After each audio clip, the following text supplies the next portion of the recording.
Dempsey and Brian Sexton have all the news and information to get you ready for today's game. Into the end zone, touchdown! The Publix Tailgate Show is brought to you by Baptist Health, Farah and Farah, Yucatan Guacamole, and by EverBank.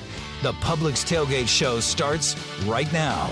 All right, let's get this Sunday started, folks. Good afternoon, and welcome to the Hyundai Studios. Wait, good afternoon. Good morning. Good morning. I'm already hours ahead. I'm ready. I'm ready for this thing. We're in the Hyundai Studios at EverBank Stadium. Brian and Mike with you for the first hour of the Publix Tailgate Show. Publix, where shopping is a pleasure. The Titans and Jaguars coming up at 1 o'clock Eastern time in today's game, delivered by CSX. How tomorrow moves. It's a great week, Mike. It's Thanksgiving week. It's littered with football, literally from start to finish, right? And we start this week with the idea that it couldn't be any better than the Jaguars perhaps bouncing back from last week with a win over the hated Titans. Yes. And setting up the week as the AFC South title game next Sunday in Houston. Oh, no doubt. Right. I'll tell you how good a week it's going to be beginning in 6 hours. All right. I mean, this is going to You don't want to make any predictions is what you're saying. No. I mean, look, the Jags got absolutely taken apart last week. This is the National Football League, man. You better be ready to go. If you don't think Tennessee's coming in here thinking they're going to win a football game today, you got another thing coming. Well, let me tell you, here's something to recall. And I think a lot of people look at the record, 3-6 for the Titans. They look at a rookie quarterback. They look at they traded away Byard, one of their best defensive players. But remember that the Titans came down here in December last year on a 6-game losing streak with the playoffs on the line and with Joshua Dobbs, who just weeks earlier had been languishing on the practice squad in Detroit, darn near beat this football team. Absolutely. So before anybody starts thinking, well, we got this one. Oh, hold on. If last week didn't convince you otherwise, then go back to the last game of last season and remember what these games against Tennessee are all about. No question about it. And look, the Tennessee Titans probably on paper don't have a lot of matchups that they win against the Jags, but that defensive front seven versus this offensive line could cause Jaguar offense that's underperformed for most of the season a lot of problems today. And how about just a matter of admiration for Mike Vrabel and the job that he's done? They're a consistent football team without their starting quarterback, with an aging Derrick Henry, with injuries on the defense. He's one of the better coaches in the NFL, and he doesn't necessarily get put up there because his team doesn't win in spectacular fashion. Well, I am wearing teal, so I will stop short of admiration for anything Tennessee Titan related, I like Brian. the way you but think. Nevertheless, look, he's good. Yeah, of course, he keeps them competitive, but this is a Titans team that is struggling mightily. Okay, they haven't won on the road in a long, long time. You want to get to the division title next week, which it most likely would be if you win this week. You got to get through today, and that's where we start. You got to get through this game holding onto the football. The Jaguars didn't do it last week. Four giveaways. That is now 12 in the last 5 games. That the Jaguars have won 4 of them is somewhat of a miracle because with those sorts of giveaways, teams generally don't win. But 4 last week, they got to change it, and the head coach was asked almost immediately in his press conference this week about holding onto the football. We talk about it every week with the team, offensively. And even defensively, we talk about creating the takeaways, right? That's what has allowed us to get to 6 wins, and we've been successful doing that. And we got to continue to, I got to continue to talk to the team about those things and the importance of that. And, we ask the look team on defense to try to punch, try to strip the ball out, try to do whatever they can to, affect a running back or a receiver. And same thing defensively, do the same thing. So it's having conversation, but then again, carrying it over to practice and making that a point of emphasis each day. Look, I'm sure they're emphasize this. They emphasize it every season in every locker room, in everywhere they play football, field, every practice, every day, level of football, right? So I don't think you just go, oh, you know what? We noticed. Let's not do this anymore. I don't think you can just shut it off like that. It does sometimes, unfortunately, seem like it's contagious, Brian. But this has really been an issue for this offense this year. Well, let's talk about situational awareness. Just in this particular instance, the ball that went off of Tank Bigsby's hands was a ball that shouldn't have been thrown. he was 3 yards, maybe 4 yards, the other side of the first down marker. Even if he catches the ball, he's not going anywhere. That's one of those situations where, and Doug talked about it this week, a young quarterback has to know, don't even throw it, take the sack, punt, pin him deep, give yourself a chance. You got to have some of that situational awareness. I don't know if maturity is the right word, but you got to be smarter about it. Does it make sense? I agree with that. We can debate, though, no matter how close he was, Tank Bigsby gets both hands on the ball. You're a professional athlete. I know it's a tough one. Well, when you look at the tape, you see 3 Niners who are right there, which is why I say it with such authority. But I get your point. Look, it's still big boy football, man. And look, I think what happens is Trevor Lawrence gets in a circumstance where he's like, hey, this offense isn't clicking. We need to convert these third downs. We need to keep these chains moving. I'm going to take a chance here because I can't count on 4th and short being converted for this team. Flip side is Rayshon Jenkins talked this week about the flow that this defense is in and how taking the ball away is key to who they are. See if they can get some of that done today. Trevor Lawrence asked about the opportunity to play the Titans, coming off the loss to San Francisco, to get a division rival in here with the next 2 weeks, as we've already set up for you, sitting right before them. He talked about it on Wednesday. I think it's always something you need, especially coming off a loss, especially being a division game. You look at our division, and it's a pretty tight race right now. We're technically in first, but the Texans and the Colts are right there. So, and then the Titans, they're 3-6, so we're still so early in the season. We were in their position, if you think about it, last year. So we understand their sense of urgency. On the flip side of that is, they know how big this game is too, so we're going to get their best shot. They're a good team. You look at how they played against Cincinnati earlier in the year, and they beat LA. They've beat some good teams this season, and they're playing well. So we gotta keep all of our attention on this one. But yeah, it can definitely give us a spark, and that you want to use every opportunity you can to get a spark, especially at this point in the season. But again, it's the most important game because it's the next one, and because it's a division game. It's a huge one, but we understand kind of the importance of it, and down the stretch, as well as some of the other teams, especially in our division and throughout the league, are playing, every game counts and every game matters from this point on, especially because we got 8 more. You don't get any more, so you can't waste opportunities. The Titans even talked about it this week, about being in a reverse situation than the Jaguars were last year. The Jaguars were coming off that terrible loss in Detroit. They were coming in 3-6, and here was an opportunity. The Jaguars fell behind, if you recall that game, and they were down 14-7, and Trayvon Walker had the sack and turned the game around, got things started.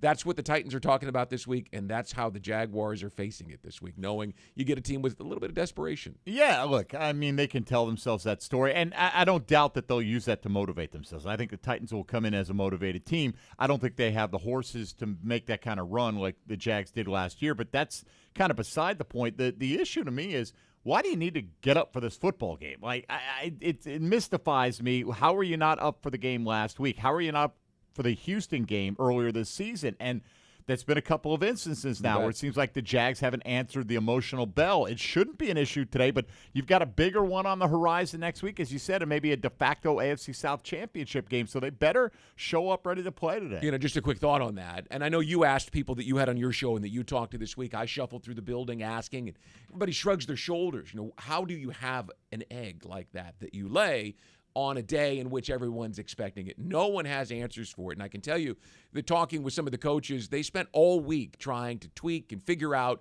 what they can do. We'll see if those things work. It has been an area of major emphasis inside the Miller Electric Center all week long. Back to the big picture. Caught up with Evan Ingram. He's a guy with a perpetual smile on his face. He loves playing football. He loves the situation. Even when they lose, he's always looking forward. So I talked to him about having the next 2 weeks, and the Titans in particular this week, right in front of his face. When it comes to division games, it is the big picture. This is a big goal of ours, is to win our division, and we got Tennessee is one of our biggest rivals. So when it comes to the division landscape, it is important for us to keep the big picture and understand how important these games are.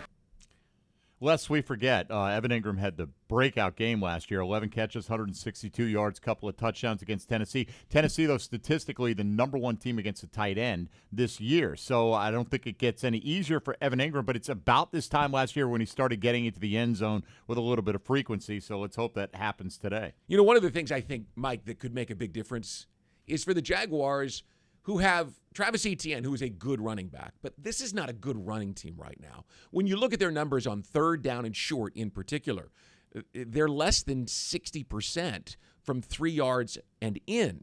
They struggle. In fact, third down and 2, they're 3 of 12.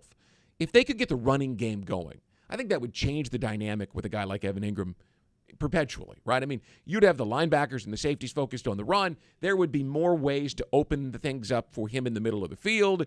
The short running game, I think, would really increase their productivity with the tight end. Sure, if it's able to get rectified, right? Yeah. I mean, the last 4 games, Travis Etienne's been under 4 yards a carry. This is after averaging over 5 last year. You're not getting new reinforcements for the most part on the offensive line. Ezra Cleveland may factor in at some point, but is he going to really revolutionize the front 5 that you're putting out there? And today it's not a matchup that's in your favor. So, look, I'd love for it to happen, but I got to see evidence of it before I believe it's going to. Well, and it's difficult to do against a Titans defense that features, I think, one of the better defensive tackles in Jeffrey football. Simmons. He doesn't get the credit because you He's talk about Chris unbelievable. Jones all the time, and Jones is legit.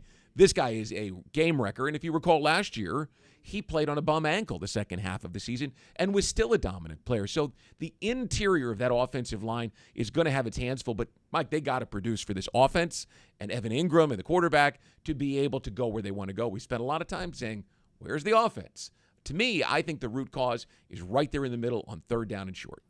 Well, I think that's part of it, and I think the offensive line feeds into it, converting those third downs. It's just not giving Trevor Lawrence enough time to get deeper into his progressions. It's the absence of Zay Jones. There are a lot of factors that have gone into it, but it is what it is. You still got to go out there and play in the midst of all that. And we'll find out in a little more than an hour whether we'll see Zay Jones on the field, since we were at Tottenham in early October and playing the Buffalo Bills. All right, let's flip it real quick, because even though Derrick Henry doesn't dominate games like he once did, week in and week out with powerful downhill runs, he's a guy that has put up more than 100 yards 4 times against the Jaguars in the last 4 games. Now, he's getting it over 29 or 30 carries, but he's still a hammer. Last year, the Jaguars, he had 2 100 rushing yard games on 51 carries. One of those was 50 yards. So if you do the math, they're holding him to about 3 yards per carry in those 2 games last year, except he gets 50.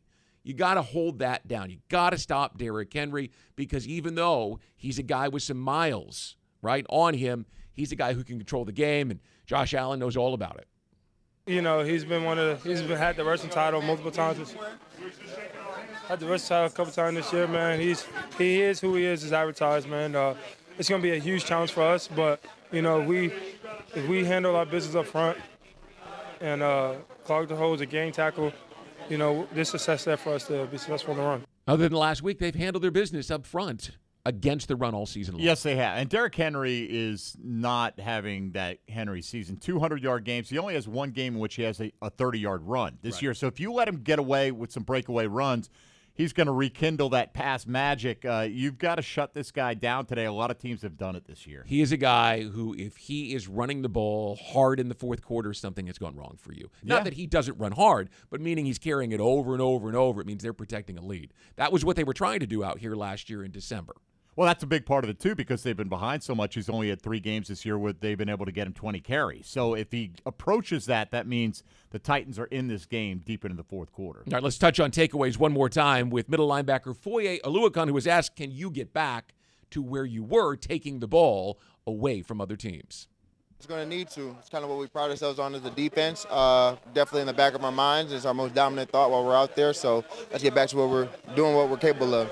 Is that something you can practice, or is that just something that happens when you're alert and executing? No, you got to practice. You got to be thinking about takeaways, trying to either punch outs or interceptions, making sure you're executing in practice. When the ball's in the air, finishing on the ball.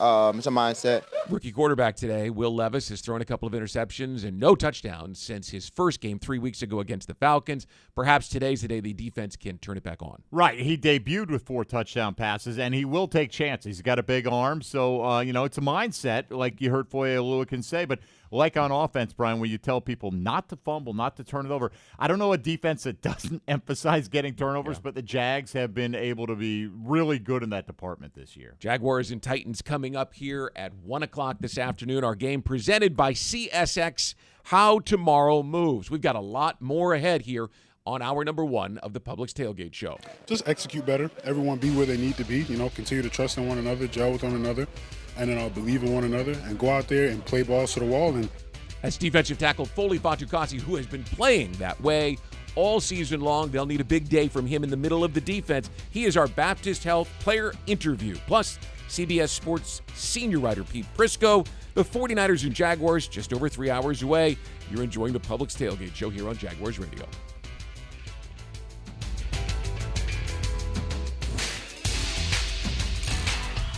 As the official supermarket of the Jacksonville Jaguars, Publix is helping fans gear up for game day with the limited-time Jaguars sub.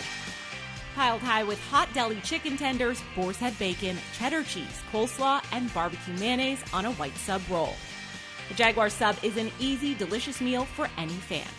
Make it an ultimate game day by ordering the Jaguars sub online for in-store pickup. Publix, where shopping is a pleasure. We've spent a lot of time in our homes. I'm on a Zoom call. Dinner's ready. But we've learned that when we love our home, it loves us right back. Now you can keep that love going when you install energy-efficient natural gas appliances and earn up to $1,925 in cash rebates. You'll love endless hot water, faster drying and cooking times, and ongoing savings and comfort. To learn more and how to qualify, visit peoplesgas.com/rebates. Feeling hungry, Jaguars fans? Fuel your Duval energy with a delicious Stallmeyer all-beef hot dog on game day as you support your Jacksonville Jaguars. Whether you're at the game or at home, it's not game day without a Stallmeyer all-beef hot dog made in Florida. Stallmeyer all-beef hot dogs will fuel your energy to help bring on a victory for the Jacksonville Jaguars. Stallmeyer all-beef hot dogs are available at your local Publix supermarkets. Don't feel hungry, Jaguars fans. Fuel your energy with the official hot dog of the Jacksonville Jaguars. Stallmeyer. Hello, I'm Dan Fields. If you're in the market for a full-size 8-passenger SUV, look no further than the Defender 130. And with the Defender 90, the 110, and this 130, there's luxury in the right size for everyone. Right, Sammy? Plus, when you buy or lease from Land Rover Jacksonville, you'll become a member of the Fields Amenities Program with complimentary loaners, car washes, our cafe, and much more, all at no charge. JEA is proud to be Northeast Florida's community-owned utility. So what does that mean? It means we serve our local customers, not investors. That we're always focused on keeping our costs as low as possible while exploring new ways to deliver clean, affordable energy and water. And that we invest in our people and infrastructure to deliver reliable, sustainable services. Because for 127 years, JEA has been here to serve you, and only you.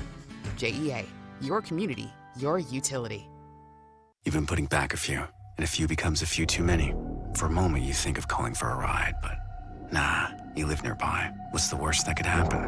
You get pulled over, your insurance goes up, you lose your license, you total your car, you kill someone. The results of driving drunk are tragic. That's why law enforcement is out there looking for impaired drivers to save lives. So if you think you're okay to drive after a few drinks, think again. Drive sober or get pulled over. Paid for by FDOT.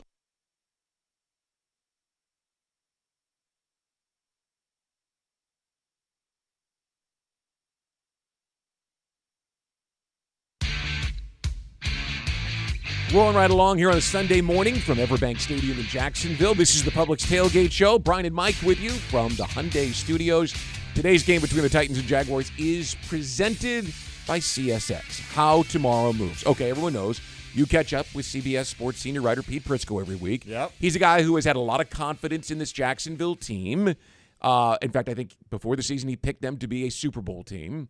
So where's his confidence after last Sunday? Yeah, Pete does like to carry the flag for Jacksonville nationally, and we appreciate that. But I wanted to ask him, if he thought the beatdown that they received was just kind of an aberration, a one-off, or did it expose some fundamental flaws that the Jags have? Well, I think it exposed something I've been preaching for a long time, is that their offense is too horizontal and the ball comes out too quick. I think they need to start driving the ball down the field, and you heard Doug Peterson say that this week. Even he knows. I mean, with the way the 49ers defended him is kind of like a blueprint for how teams are going to try and defend them going forward. So I do think they need to get the ball vertically down the field and try and take some shots. And how they defended them, they try to take away Trevor's first read, but basically every defense tries to do that to every quarterback, but I think their belief was if you do that, the Jags can't threaten you down the field. Pete, how likely can the Jags be to threaten teams down the field if they're not protecting well up front right now? And that is a concern, but I also thought that, there were times where Trevor got sped up when he could have just stepped up and made a play. So I think that it's a cumulative thing from the entire season. They have to be better on the offensive line, particularly on the interior. Those guys have to be better, and they have to give him time. But he's also he has to quit taking the first throw. He's got to get off that quicker and get the ball down the field. So I think they'll get more creative against the Titans here, and going forward, they're going to have to be.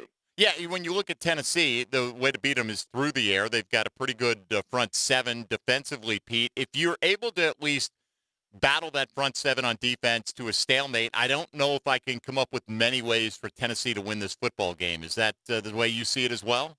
Yeah, particularly with, you got a rookie quarterback. It's 3 straight road games for him, for the entire team, which is really hard to deal with. And not only that, he's getting beat up. You talk about the Jaguars' offensive line. This guy's been hit 37 times in his starts. I mean, that's way too many shots, and his offensive line is really struggling. So, the Jaguars' defense has played solidly. They weren't great last week, but they've been pretty good. This could be an opportunity to get after that quarterback, hit him, and get some turnovers again, get back to taking the ball away, because that's something that keys this defense, and I think they need it for short field. We know in past matchups, Derrick Henry has terrorized the Jacksonville Jaguars over the years. Is he still the same player, Pete, or is it hard to know because of the state of their offensive line? It's hard to know because of the state of their offensive line. I think he's slowed down a little bit. I mean, all those hits, they're going to wear your body down. I don't care how big and physical you are. It's going to start wearing you down. Plus, he's older. So maybe he's not quite the same player, but it's really tough to evaluate him based on how the offensive line is. And here's a guy that needs room. I mean, he's always been one of those guys, if you get him bouncing, you have an advantage. And I think he's bounced way too much this year. Jags are only 1-3 at EverBank Stadium, Pete. Is that just a matter of circumstance? They played some really good teams here, or is there something to them not performing their best on home turf? Well, I think you talk about the 49ers and the Chiefs were two of those teams, and they could arguably meet in the Super Bowl. Sure. So I think it's quality of opponent. The Houston one, and they're a better team that people give them credit for, and they're clearly playing out now.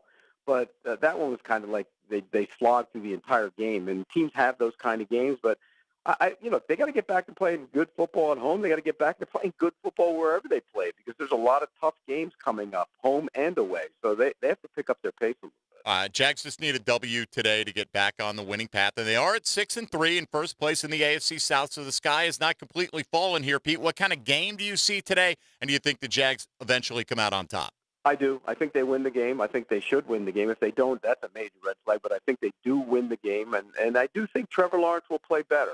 I think the ball is going to go down the field more than it has been, and he's going to look much more comfortable. And they need to call those shots, too. I mean, you look at the plays. They aren't calling a ton of them, so they need to call those and get them down the field.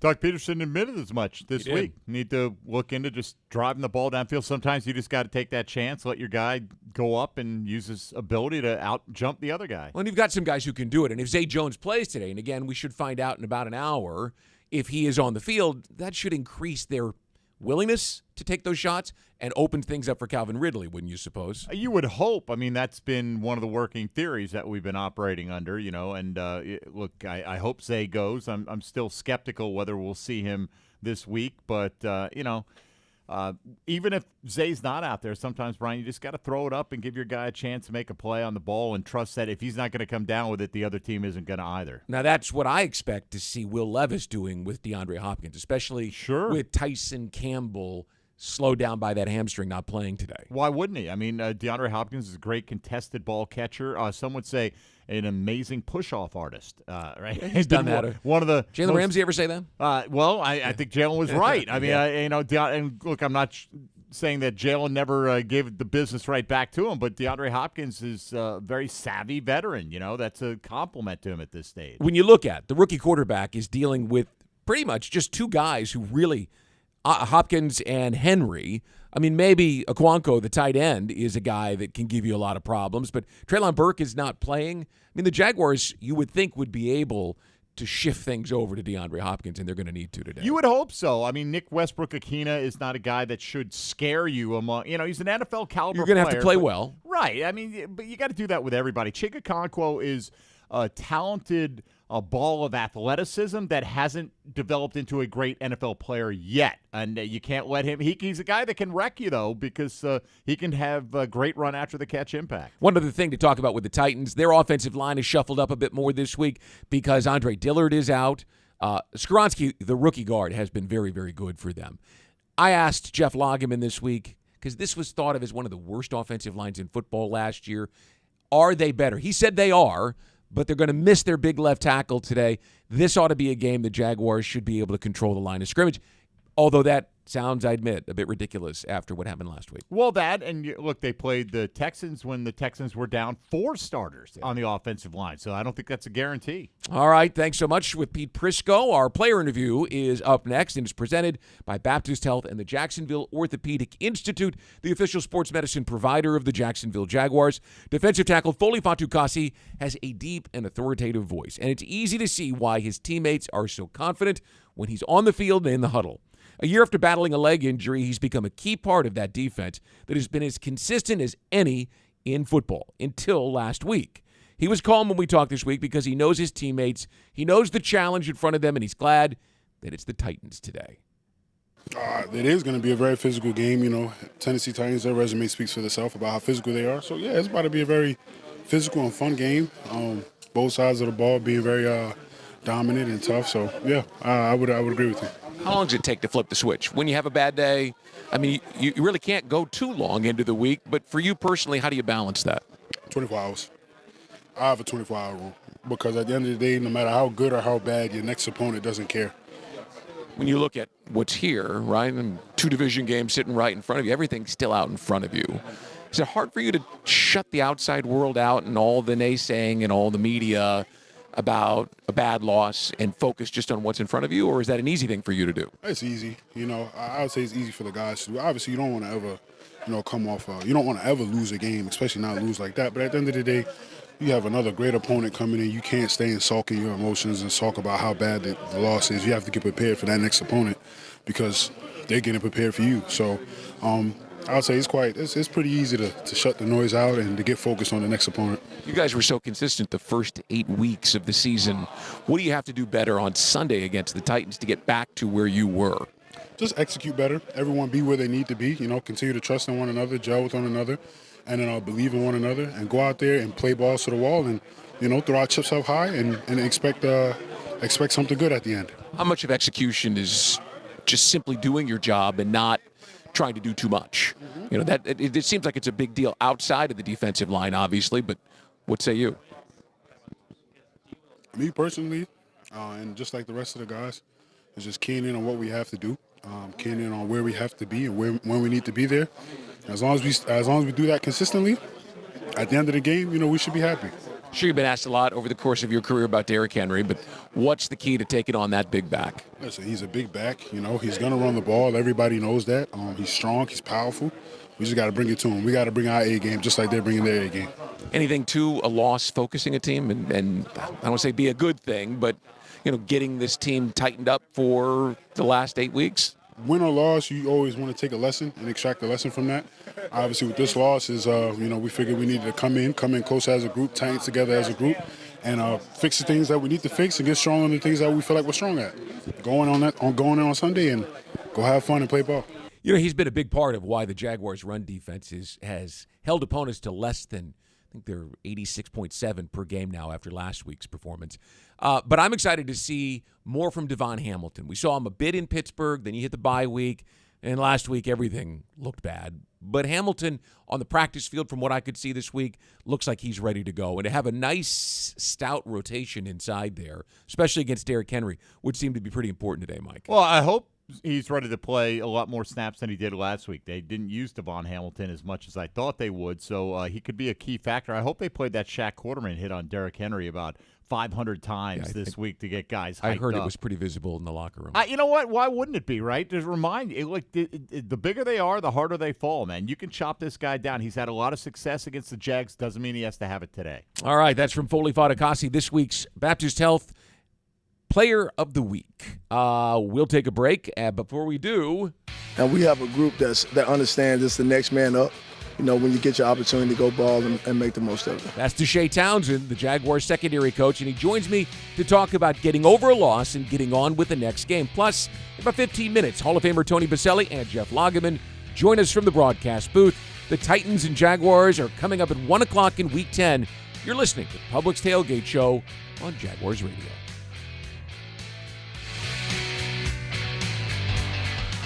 As the official supermarket of the Jacksonville Jaguars, Publix is helping fans gear up for game day with the limited-time Jaguars sub.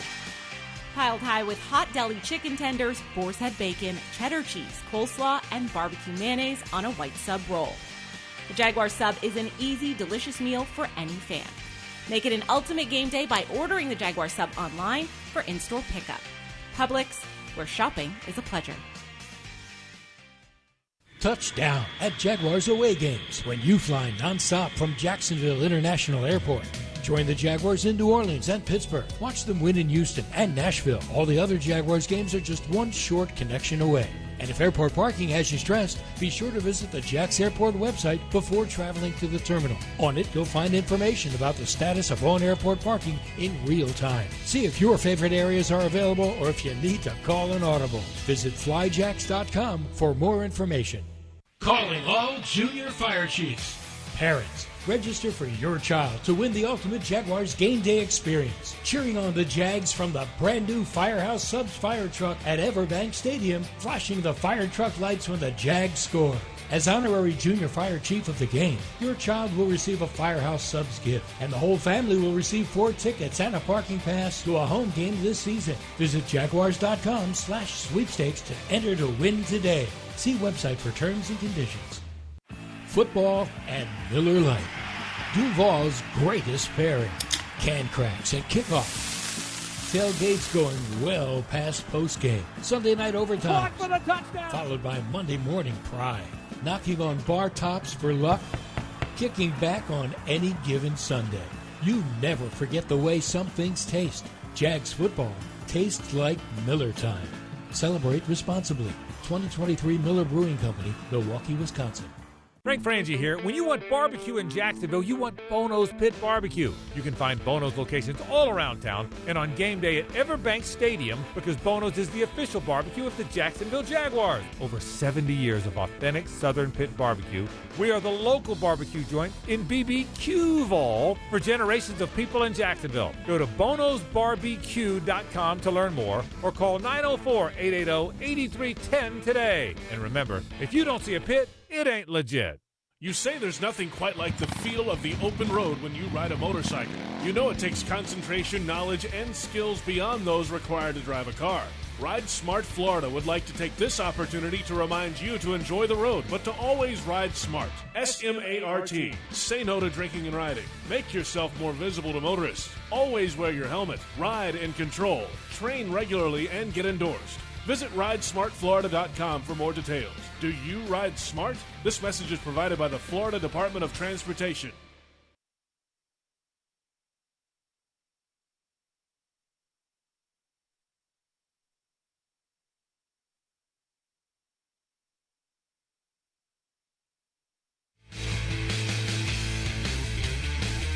welcome back to the Publix Tailgate Show. Publix, where shopping is a pleasure. The Titans and Jaguars set up for a Week 11 kickoff here at EverBank Stadium in Jacksonville.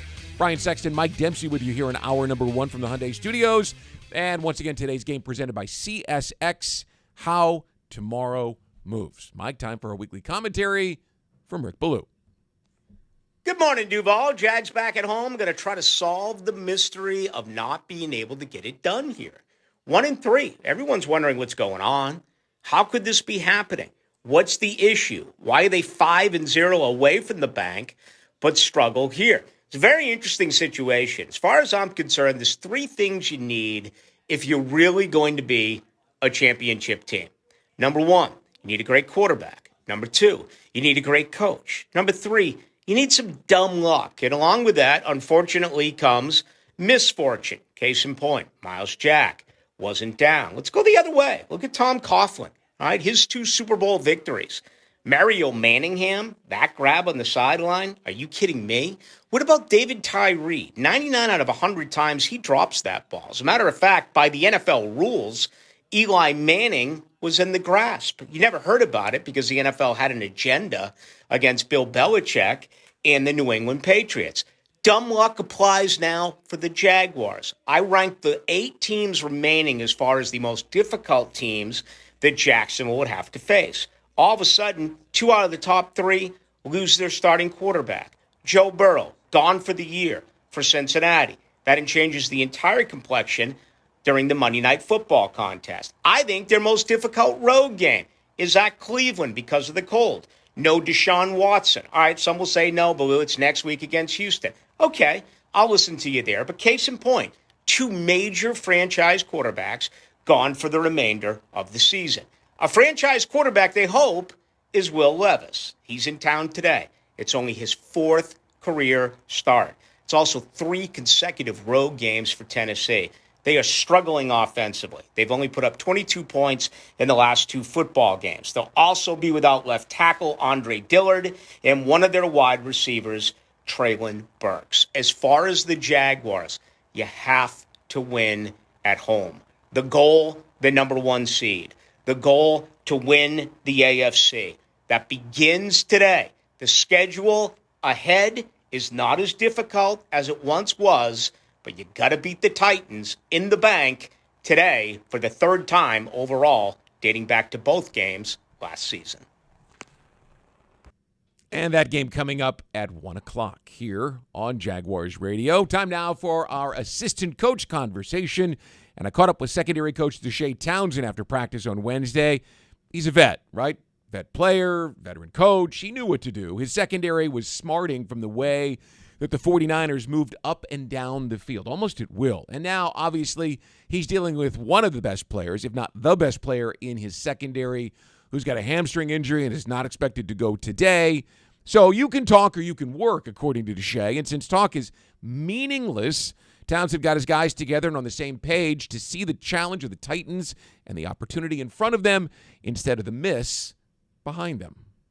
That's the nature of the business, win or lose, right? If you win, you still go on to the next one. And for us, lose, you just learn from it, and now you got to apply it to make sure it don't happen again. But the switch has to go off, time you get that new opponent on schedule. Does it matter if it's a 3-point loss or a 31-point loss? Nah, a loss is a loss. And a win's a win. So you take them how they come, you learn from them. You try not to make the same mistake twice. How important do you think it is to get a divisional opponent, and not just one, but 2? Right. Everything's still in front of you. How much does it matter that you have a rival this week? It's the next one on the schedule. It's an opponent that we know is going to be a good game. It's the NFL. And, to have them at home is always a plus, but it's a big one because it's the next one, and that's how we see it. Your star corner's been battling a hamstring. Yeah. You've played the position. How hard is it for a corner to be able to go when that's the problem? That's the nature of it. That's the position where running is premium. And, sometimes when you're going through it, sometimes you can tough it out and sometimes you can't. But they do a great job of taking care of our guys, and if he can go, he'll go. And when he couldn't go, Buster Brown came in, really played well. What have you seen from that young man, both at the end of last year and into this season? I think the big thing is they understand that, they're a year older, and they understand that it's a game where you have to be ready. They're not waiting on you to get ready. And when you get an opportunity, you have to make the most of it. And we have a group that understands it's the next man up, when you get your opportunity to go ball and make the most of it. Takeaways have been the story with this defense this year. Still tied for first in the league, and I think second with 11 interceptions. How important is it for part of the mentality to be, we take the ball away? Yeah, that's what we want. Anytime you can give your offense more opportunities, that's our goal. And then when you can do it on defense, it just makes you, it kind of makes that offense worry about what can happen when they go on the field, and that's what we want to do. We want to get our offenses the most opportunities that we can give them, and we know that takeaways is the way. Rayshawn Jenkins was saying the other day that's that eye of the tiger. That's what this defense focuses on. Do you see that on the practice field? Oh, yeah, we preach it. Coach Caldwell does a great job of making sure that we emphasize it every day. We do turnover drills. We show turnovers in meetings, and that's the emphasis. We put it on the board to let them know if they did or if they didn't, and we pride ourselves with that. You licking your chops a little bit with a rookie quarterback? Any quarterback we want to go attack. Rookie, 12-year vet, 13-year vet, we know that typically that's the heartbeat of any offense, and unfortunately for us, he's the heartbeat of theirs, so we want to go attack him. The message seems to be this week, everything is still in front of us, right? You win this one, and then you worry about the next one, but everything is still there. How, as a former player, how hard is it, and I know I asked you off the top, but how hard is it to hear the message and then practice the message and get ready? One thing that we do, and I tell people all the time, certain people can play DB, and we say it all the time. One thing that we would not do is panic. You know, if you're a corner that panics, you're going to be horrible. If you're a DB that when the ball's in the air, you go crazy, you're going to be terrible. The one thing that we don't do is we don't panic. You know, we go play. You know, we lay it on the line every week, and that's the message. You know, it's the next one, and we're not going to panic. We're going to go play ball. We know what it takes to win games. Now we just got to go execute and do it. Let's wrap this up on a great thought. Darius Williams is having a tremendous season. He's tied for the league lead in passes defensed with 15. Has 10 straight games with one. Can you put into perspective how hard it is to get a PD and to have 10 straight games with one and 15 in 9 games? Well, the thing we don't want to lead in PDs. We got to turn those into INTs. So, but no, it's tough. That lets you know he's prepared. You know, the thing of transitioning from playing man to the ball is a skill that only a few people has, and he has that. You know, if there was an assistant coach of the year for the Jaguars award, Deshae Townsend could make a case for it, or I could make the case for him. You look at the way that Darius Williams has played this year. Absolutely. He has been a revelation. I don't think anybody expected him to play at that high of a level based on what we saw last year. Tyson Campbell, before he got hurt, looked like that ascending player. But the guy that really, to me, has shown the most is Buster Brown, right, in terms of being coached and rising to it. When he was out on the field in some big game situations, Mike, he didn't flinch. And he was a guy last year that I don't know that I saw enough from to think that was possible. Right, had a key breakup against the Saints late in that game to clinch it, and one against the Steelers the next week too. Right, Greg Jr. had a pretty good performance last week from what the coaches are saying. So yeah, the young DBs. I mean, Darius Williams is probably the most improved player on this team. Right. Never mind just the defense. I mean, based on he was a good player coming in. We knew about him, but he's having arguably the best season of his career. Hadn't had an interception in several years, and has had his hands all over the football. He's one of those guys. His cap number is like $11 million next year, and you thought, well, with all the players that the Jaguars are going to want to at least investigate signing, he probably doesn't get to that. Well, the way he's playing right now, he absolutely gets to that. Valuable guy. There aren't enough upper-level corners in this league, and when you've got one playing at that number, playing that well, I'd say he's almost outperforming his contract right now. Yeah, and well, hopefully that salary cap goes up big enough that in 2025 we can all suck these guys under the cap. In 2025, it takes a massive jump forward. That's the first year that new television contract money they signed last year comes into play. We'll find out. If you're looking for the MVP of the truck game, folks, then look no further than Ford F-150. It's loaded with impressive capability, and it's designed to dominate work, play, and everything in between. This truck makes tough look easy. Your local Ford dealer is a proud partner of the Jacksonville Jaguars. Well, 11 o'clock Eastern, it's hour 2 of the Publix Tailgate Show with JP Shadrick. But before we get to the hour, Jaguars analyst Jeff Lageman joins us from the broadcast booth. The Titans and Jaguars kick off at 1 o'clock in Week 11. You're listening to the Publix Tailgate Show on Jaguars Radio.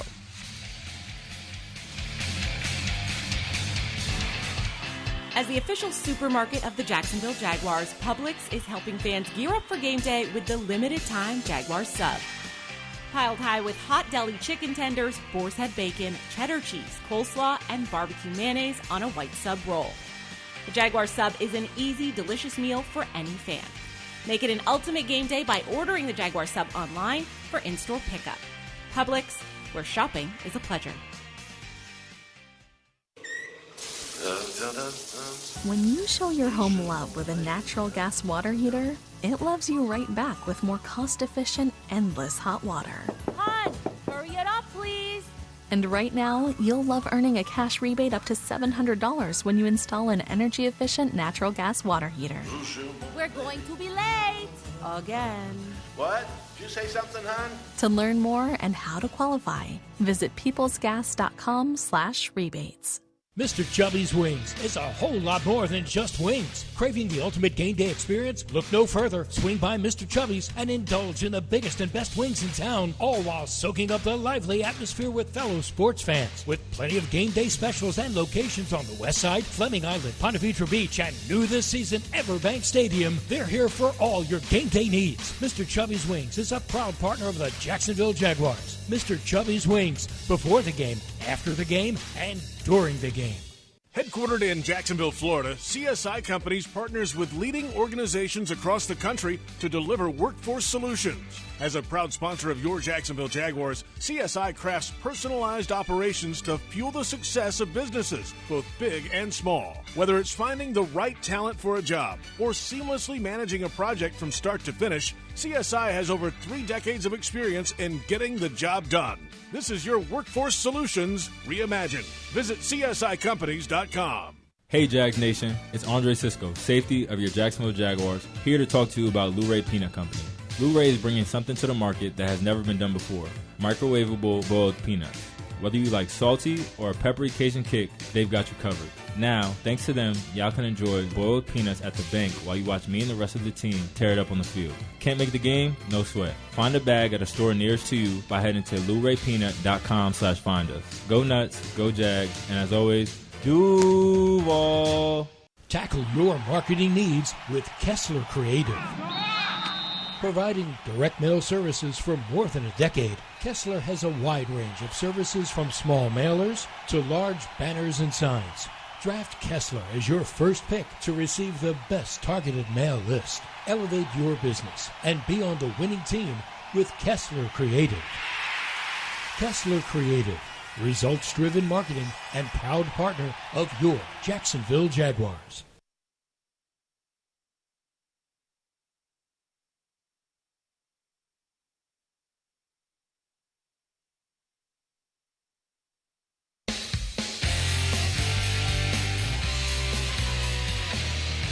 Welcome back to the Publix Tailgate Show. Publix, where shopping is a pleasure. Brian and Mike with you, wrapping up hour number 1 from the Hyundai Studios. Jags and Titans kick off at 1 o'clock Eastern Time.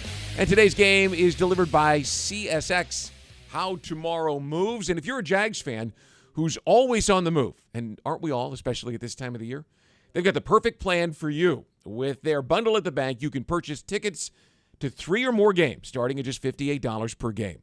Get the flexibility you want for your time this fall by visiting jaguars.com/tickets, or of course you can dial them up 904-633-2000. And now, what you've all been waiting for, first round's on us. New York Jets, first round choice, Jeff Lockerman. Jacksonville Jaguars have selected tackle Southern California, Tony Vasilek. And what Jeff has really been waiting for is the chance to have this entire segment to himself. Because today, he is solo in the broadcast booth and is going to carry this segment all by his lonesome. Hello, Jeff. I don't know if I can do that, Brian. Mike and I are here to help you, but we're counting on you, pal. We're doing it full. Look, Tony's off shaking hands, kissing babies at Tony's Tailgate, which is raising money for a great cause. So all for it, and we can handle it, boys. We can handle it. All right. Well, let's start with UF Health finding solutions. UF Health delivering compassionate care and world-class outcomes. That's their game plan. So, Jeff, we were talking this week about the quarterback in the pocket. He got happy feet a couple of times, missed the opportunity to avoid taking a sack where he could have thrown it. We covered the whole gamut because nobody takes the tape apart like you do. So you tell me, Jeff, how do you get the quarterback to calm down today and get back into that rhythm of playing well? Well, I think first and foremost, he's got to be better, and he's got to take the initiative to get better because he wasn't very good. I thought from the very onset of that game last week when the 49ers lined up with a 5-down look and ended up bringing a 6 guy in pressure, which was Warner the linebacker, Trevor got kind of out of whack. And then all of a sudden the clock started to speed up a little bit, and then you add in the offensive line didn't play well. And then the defense didn't play well either. Complementary football went out the window early in that ball game. Then, you're looking at a deficit, and then play calling doesn't get easy. And I think it just got harder for everybody. But I think first and foremost, Trevor's got to be better got to let his world calm down. And you go back to last year, the game in Detroit, and it was a 40-something, 14 loss, whatever it was, and Trevor got a little nicked up in that game, didn't play very well.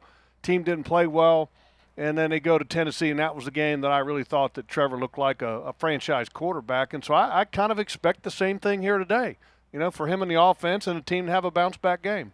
So, Jeff, maybe we need the quarterback to calm down a little bit. Everybody else maybe needs to be a little bit more hyped up. I mean, based on the comments from Doug Peterson last week, the team, the intensity may not have been there at kickoff. How does that happen at this point in the season, and do you think that'll get rectified today? Well, I don't know if I necessarily agree with Doug on that one. I think sometimes when you're playing a good football team and then you miss an assignment or a lack of communication happens here or there, then all of a sudden – you get exposed.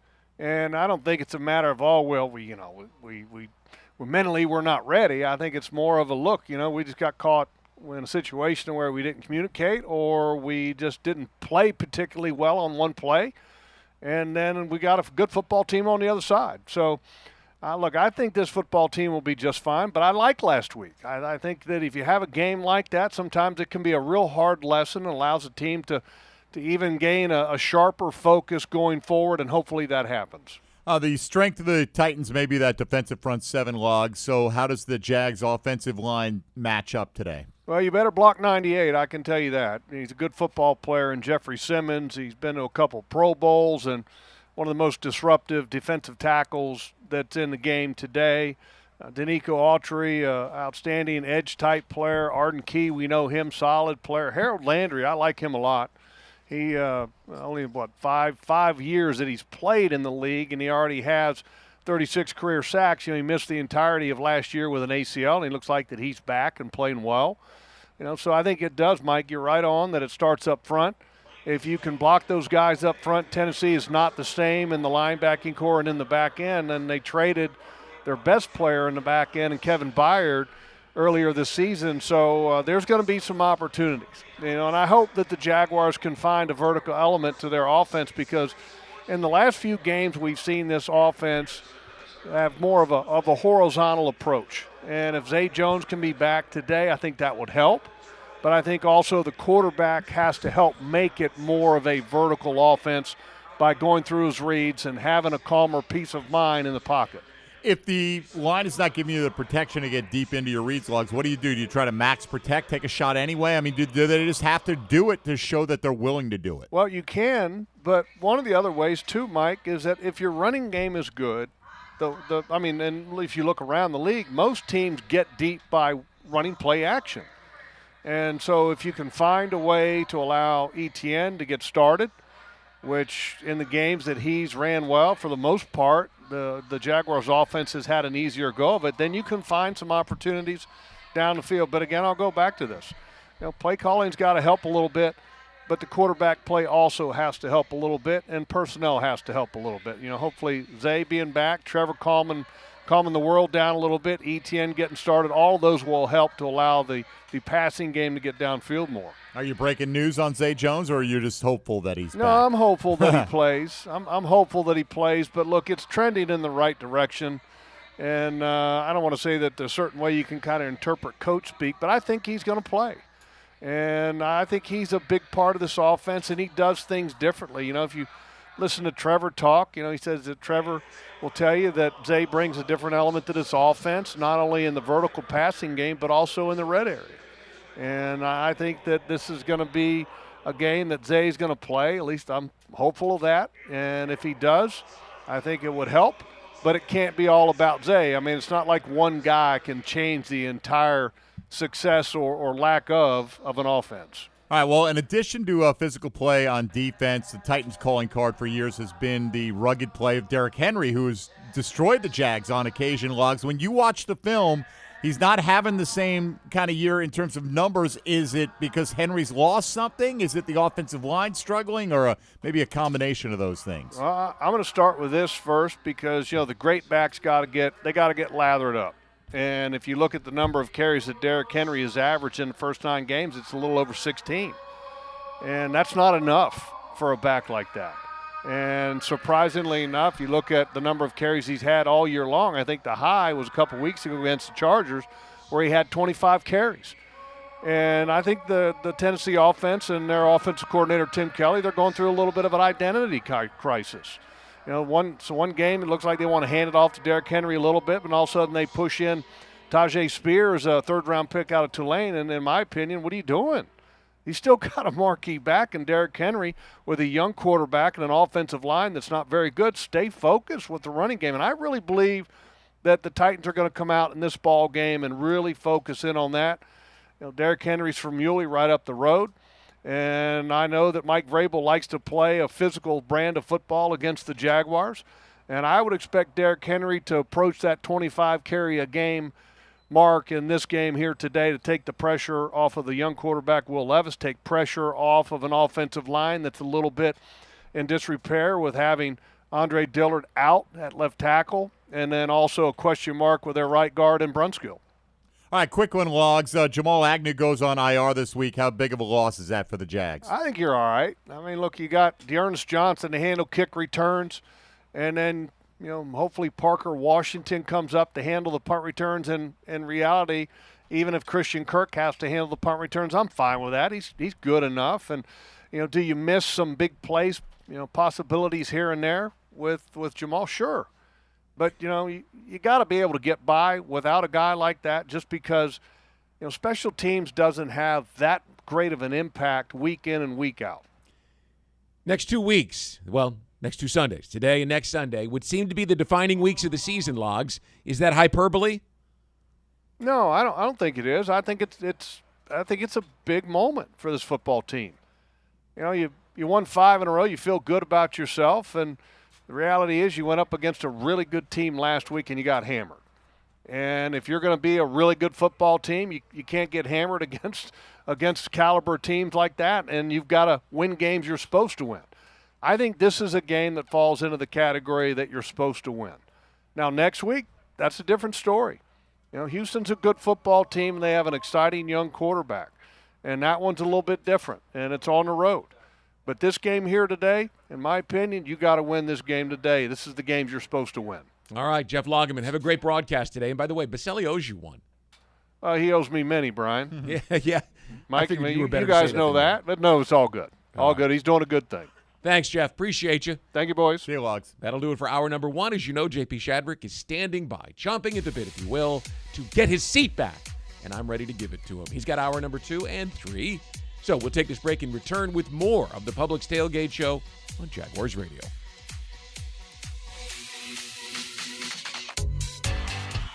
As the official supermarket of the Jacksonville Jaguars, Publix is helping fans gear up for game day with the limited-time Jaguars sub. Piled high with hot deli chicken tenders, boar's head bacon, cheddar cheese, coleslaw, and barbecue mayonnaise on a white sub roll. The Jaguar sub is an easy, delicious meal for any fan. Make it an ultimate game day by ordering the Jaguar sub online for in-store pickup. Publix, where shopping is a pleasure. The creamiest, dreamiest, soft ice cream you get from Mr. Softy. For a refreshing delight supreme, look for Mr. Softy. The milkshakes and the sundaes and the cones are such a treat. Look out for the ice cream stand, enjoy it from your seat. The creamiest, dreamiest, soft ice cream you get from Mr. Softy. For a refreshing delight supreme, look for Mr. Softy. S-O-F-T-E-E, Mr. Softy. You've been putting back a few, and a few becomes a few too many. For a moment, you think of calling for a ride, but nah, you live nearby. What's the worst that could happen? You get pulled over, your insurance goes up, you lose your license, you total your car, you kill someone. The results of driving drunk are tragic. That's why law enforcement is out there looking for impaired drivers to save lives. So if you think you're okay to drive after a few drinks, think again. Drive sober or get pulled over. Paid for by FDOT. JEA is proud to be Northeast Florida's community-owned utility. So what does that mean? It means we serve our local customers, not investors. That we're always focused on keeping our costs as low as possible, while exploring new ways to deliver clean, affordable energy and water. And that we invest in our people and infrastructure to deliver reliable, sustainable services. Because for 127 years, JEA has been here to serve you, and only you. JEA, Your community, your utility. Feeling hungry, Jaguars fans? Fuel your Duval energy with a delicious Stallmeyer all-beef hot dog on game day as you support your Jacksonville Jaguars. Whether you're at the game or at home, it's not game day without a Stallmeyer all-beef hot dog made in Florida. Stallmeyer all-beef hot dogs will fuel your energy to help bring on a victory for the Jacksonville Jaguars. Stallmeyer all-beef hot dogs are available at your local Publix supermarkets. Don't feel hungry, Jaguars fans. Fuel your energy with the official hot dog of the Jacksonville Jaguars. Stallmeyer. You say there's nothing quite like the feel of the open road when you ride a motorcycle. You know it takes concentration, knowledge, and skills beyond those required to drive a car. Ride Smart Florida would like to take this opportunity to remind you to enjoy the road, but to always ride smart. S-M-A-R-T. Say no to drinking and riding. Make yourself more visible to motorists. Always wear your helmet. Ride in control. Train regularly and get endorsed. Visit ridesmartflorida.com for more details. Do you ride smart? This message is provided by the Florida Department of Transportation.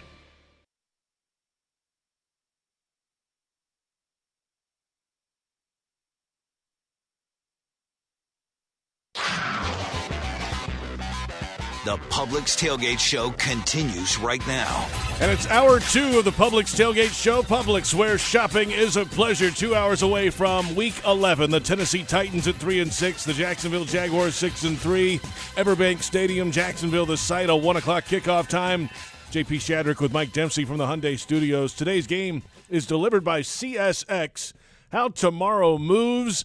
All right, first place Jaguars, last place Titans. Throw that out. Divisional game, and you know what kind of game this always seems to be, Mike. That's a big physical matchup, run game of Tennessee. Jaguars trying to get off the deck after a big loss last week. Yeah, look, it was that kind of game at the end of last season when the Jags were red hot and the Titans were anything but, and they came in and gave the Jags everything they wanted. Jacksonville able to escape with a division-clinching victory, and today I don't think it's going to be that much easier, JP. And I know that Tennessee's had some attrition due to injuries, but you know they're going to be fired up to play this football game, and they do bring their strength against what right now is maybe one of the weaker points for the Jacksonville Jaguars. That's the offensive line, both in the run and pass protection, and that defensive front and the front seven by extension a little bit as well for Tennessee, probably the strength of that football team.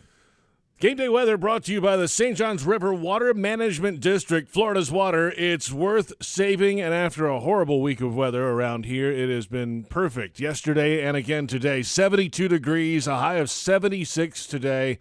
Sunny and minimal wind. Should be a perfect day for football. Here are some of today's top stories, starting with the 10-plus point losses under Doug Peterson. Jaguars had another one last week, but after those under Doug Peterson, the Jaguars are 3-0 in the games immediately after. And after the last 2 times, the Jags have reeled off 5-game win streaks each time out. How does Peterson approach this one after the 31-point loss at home? I think a lot about how I can message the team and being consistent there, and things I could show the team, whether it be through videos or our own performances. Obviously, my study and film study is going to be the same, each week and all of that. But, it's geared more towards the players and the things that I can help them with. Right, and how do we get off to fast starts? How do we play better at home? How do we not turn the ball over? Those are the things that I try to work on and continue to talk to the guys about. He's been a master at it so far with the Jaguars. He's got the experience through good and bad times to kind of lead a team through it. He may not have had to do as much of that in Philly with more of a veteran team. This is still a group that hasn't been around. In general, a younger group of NFL players who may not have been able to handle some adversity before. No, but the core of this team has been together, and they were through the adversity of last year where they did overcome, the occasional beatdown like they got from the Detroit Lions and bounce back with that winning streak. I think we'd all sign up for a couple of 30-point losses every year if you could guarantee me 5 straight wins after that, right? That'll get us to 10, and then we'll worry about the other ones there. But, look, resiliency is something you have to have. It's a week-to-week league, JP, and the Jags so far have shown the ability to do that. Let's hope that comes to the fore again today, because this week and next week are the 2 most important of the season right now. Jaguars offense last week, Mike, played its worst game of the season against the 49ers, and quarterback Trevor Lawrence explained a few reasons why. I think from the season, yes, we need to be better at third downs. That's been very inconsistent, and you got to be better at that if you want to be a great offense. I think we've gotten better at being consistent first and second down, minus Sunday. You know, like I said, that was just a really, really bad showing all the way around. Thinking about on Sundays, we finally get something going, and then we turn it over, and that happened, I think, 4 times on Sunday. And it's when you're playing a good team that's going to go score some, you can't do that. You can't put yourself in a hole. Yeah, I think that's the biggest thing, is turning it over at in general, and then at the wrong time as well on the plus side of the 50. Yeah, no doubt. 4 giveaways last week. That'll rarely win you a football game. Oh, of course, and it has been something that's bothered the Jags. And, here's the other thing. San Francisco's really good defensively, right? Like, in pretty much across the board, that's a really talented team.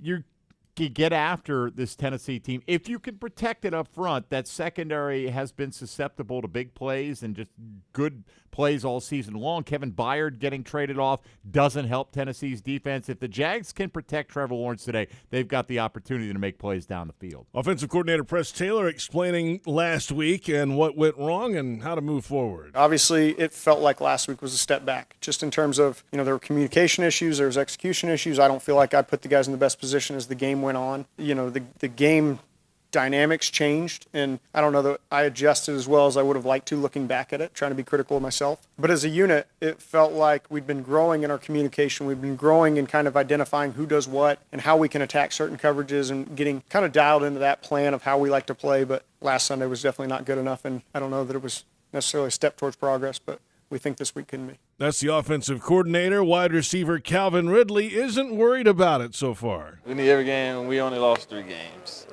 We only lost 3 games. I mean, we need all of them, but we only lost 3 games. I mean, we're making it a big deal. They're going crazy. We lost 3 games. 16-3 is good. You know what I'm saying? So we just got to get back on our pace. I mean, we won 5 games straight, lost, 1?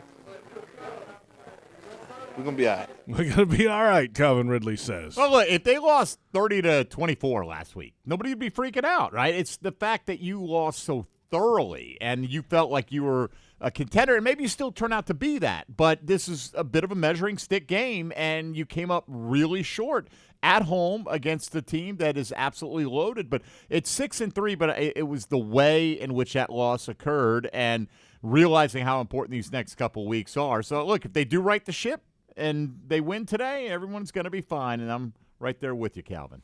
Let's move it around to the Jaguars defense today facing Derrick Henry. He's second in the league in rushing yards, and Jags safety Andre Cisco discussing the approach that they take and what it looks like with Henry in the backfield this year. Now, he's the same guy. I think the game has changed in terms of just, it's a spread offense league, and so I think they fit him in differently, but, they still do their base stuff where they, everybody just hands in the ground and run downhill.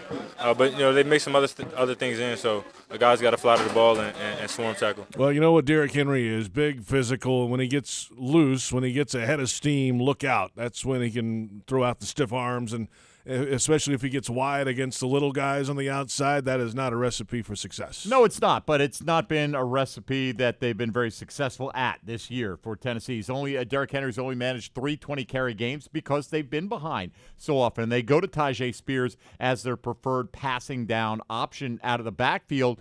And, Henry's got 2 100-yard games on the year. Don't let him turn back the clock today, whether it's Henry himself, the offensive line, the fact that you got a rookie quarterback in there, you got to make sure that you limit this guy, keep him in the double digits in terms of yards today. I think that'll go a long way to the Jags winning. Titans do have DeAndre Hopkins on the outside at wide receiver. Jags defensive coordinator Mike Caldwell explaining what he brings to the Tennessee offense still, even in season number 11. He's the number one. He's a guy that you have to know where he's at all times, and the quarterback really understands that. He can push the ball to him. He makes a bunch of contested catches. They have other receivers, but he's a guy that I think he's really comfortable throwing the ball to, and he's making plays for him.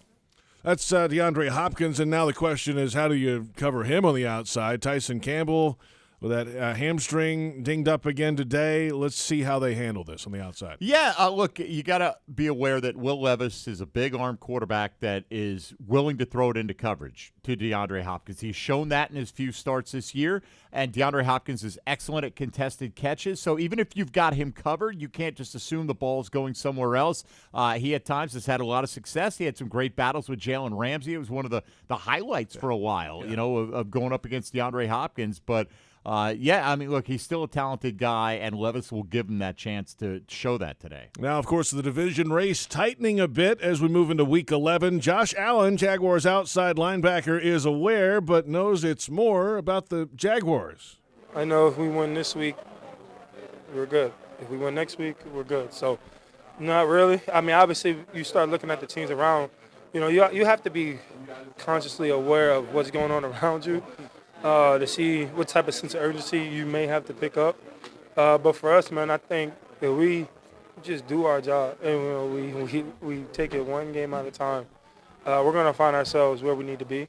Josh Allen, of course, still putting up numbers, doing things well, and he needs to really get something done today against a left tackle situation in Tennessee. It's up in the air. Well, that's the great story too, right? As much as the Titans are coming in and going, we might be able to take advantage of this matchup, our defensive line versus their offensive line. I think the Jags are hoping for the same thing. Now, we've seen this before with the Texans missing 4 starters, but doesn't mean you can't go out and get the job done today. Bootleggers, get ready. Luke Combs is bringing 2 nights of the Growing Up and Getting Old tour to EverBank Stadium May 3rd and 4th, 2024. Different special guests each night. Tickets on sale now at everbankstadium.com. Jaguars reporter Kai Stevens joins us in studio now, heading into Week 11. And, hey, Jaguars trying to get back off the deck after last week's performance, a 31-point loss at home. A lot of that has to do with the quarterback play. Well, when the Jags have been blown out under Doug Peterson, 10-plus point losses or more, the next week they're 3-0, and they always seem to bounce back, and it usually means the quarterback's playing better the next week too. I think we're all banking on that happening, right? Yeah, it's going to come down to quarterback play, especially at this point in the season. We keep saying, the offense will come around, but, we're in Week 11. Now you have to come around, otherwise it's never going to. And I did want to get your opinion on this, JP, because I did think that some people kind of ran with it. When Doug talked this week about Trevor being limited by his knee, and then he kind of was on the injury report and stuff, did you feel that I thought he was just kind of talking in general. I didn't think it meant like he was super injured necessarily. Yeah, it is. And it feels like when Trevor talks about it, that it's more of just a mindset thing with the brace than actual pain still. And he's had the time off, the bye week, everything. It might still be there a little bit, but I think the way I gather it from hearing Trevor talk about it, it's, okay, I just need this mentally more than anything, just so I'm not thinking about anything at all. And at some point you might see him just get rid of it altogether. I don't think it's limiting him too much. He's still able to move and do some things. Obviously, in the New Orleans game, he's running and doing everything. But yeah, I think that's probably partially why, too. I just didn't see it myself, so I thought when people kind of interpreted what Doug said as if they were limited in what they could do in the offense because of Trevor's injury, I didn't know if I took it that way. Well, I mean, part of that, too, remember with the Cincinnati stuff that happened. With right, got to cover yourself. Yeah, get him back on there. Fair enough. Remember last week, too, Trevor is the guy who ran the length of the field to try to thwart San Francisco from running that fumble back all the way. So, I mean, at least in a straight line, he's shown us that he can still pick him up and put him down pretty good. And one guy he's got today, it looks like, Kai, tentatively, we think he'll be back, is Zay Jones. How much of an impact do you think he can make on this offense? I mean, we've been harping on that for weeks at this point. It's just third down has been such a sore spot for this team, and Zay is like Mr. Third Down for this team. So if that can get them to keep the ball a little bit longer, get something going, get in a rhythm. A lot of the offensive problems have been around the fact that they, 3 and out or punting a lot, and they're not really getting in that rhythm. And Zay Jones also is just an extra body to cover. I think when he's not out there, you can kind of lag off whoever might be in there, Tim Jones. Otherwise, the ball isn't really going that way, and that takes away a lot of the opportunities that you have on offense, and I'm sure makes things a lot harder on Trevor Lawrence. I'm sitting there at practice on Wednesday, and it's the early warm-ups for the receivers, and they're doing this one-leg hopping drill, and then they plant and go, and they do it on both legs. Zay looked just fine to me on the one bad knee going through the one-leg hopping drill. We don't have official word on it yet, but I know last week, I think in our discussions, he was pretty close to playing last week. So that would indicate to us that hopefully he'll be out there today. And that's got it. And then if it doesn't work after that, then I got nothing left, because that was my last, maybe it's Zay, we need back situation. Otherwise, I don't know. Yeah. On the other side today, Will Levis with a bunch of touchdowns in his debut against Atlanta a few weeks ago, has not thrown one in the last 2 games since. It's his 4th career start today. And I would think if you can force him into passing situations are coming, that's an advantage for the Jaguars defense. It has to be, and it has to be the pass rush and the defense getting back to what they do, which is forcing turnovers, stopping the run, and forcing the rookie quarterback to make some throws. Levis has kind of come back down to earth the 2 games after, and shown a little bit of the rookie. I mean, we think we have a bad offensive line. They have a bad offensive line. So he's certainly been pressured. I think he's top third of sacks in the league already, and he's played 3 games. So he's been under pressure for sure, and we have to be able to do that if we want to create turnovers. I think that was, 0-20 when we don't create a turnovers and something like that? Seems right. And so we have to force turnovers if we want to win. This is a defense that still ranks highly. They didn't get any last week. They'd love to get some, certainly against the Titans today. Busy day at the bank. It's Salute to Service Day, Kai. It is. We have a ton of events going on. A lot of servicemen and women are here with us today. I think we got a flyover happening, so a lot of good stuff. Swearing-in ceremony, I think, at some point. Oh, yeah, at halftime, I think. Yeah, that's going to be great. Cool. Always special game. Perfect day for it. Enjoy the day, Kai. Appreciate it. Thanks, guys. Kai Stevens joining us in studio. We're about 15 minutes away from the inactives today. Up next, Amanda Renner from CBS Sports on Trevor Lawrence bouncing back and his ability to get the Jags back on track. The Titans and the Jaguars coming up in Week 11, a 1 o'clock kickoff time. This is the Publix Tailgate Show on Jaguars Radio. As the official supermarket of the Jacksonville Jaguars, Publix is helping fans gear up for game day with the limited-time Jaguars sub. Piled high with hot deli chicken tenders, boar's head bacon, cheddar cheese, coleslaw, and barbecue mayonnaise on a white sub roll. The Jaguars sub is an easy, delicious meal for any fan. Make it an ultimate game day by ordering the Jaguars sub online for in-store pickup. Publix, where shopping is a pleasure.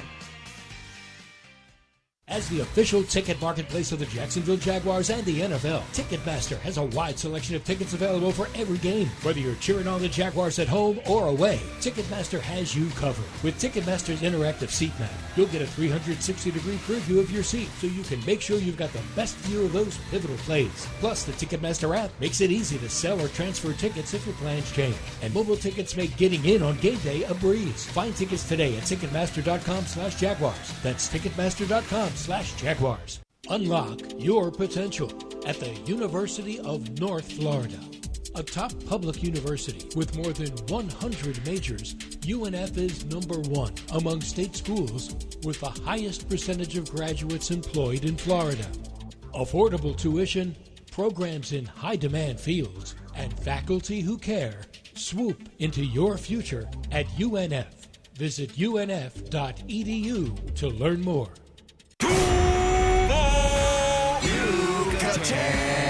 Everyone wins when 2 great traditions team up.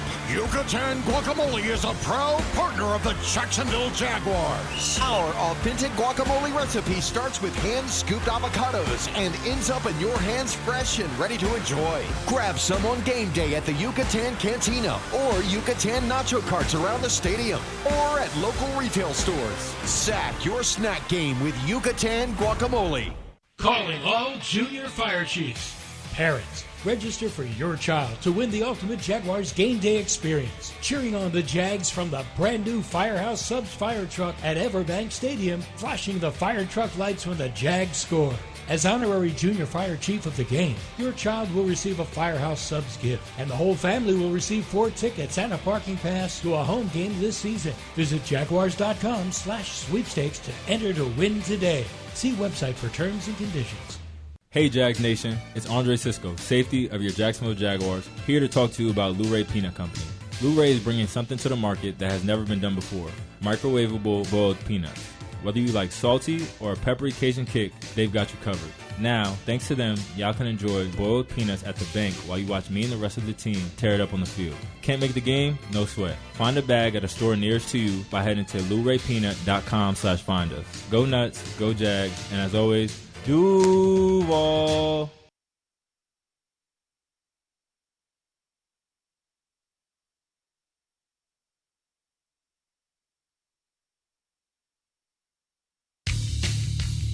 JP Shadrick with Mike Dempsey from the Hyundai Studios. The Publix Tailgate Show continues. Inside 2 hours from Week 11, the 3-6 Titans, the 6-3 Jaguars, EverBank Stadium, Jacksonville, the site for the 1 o'clock kickoff today. And today's game is delivered by CSX. How tomorrow moves.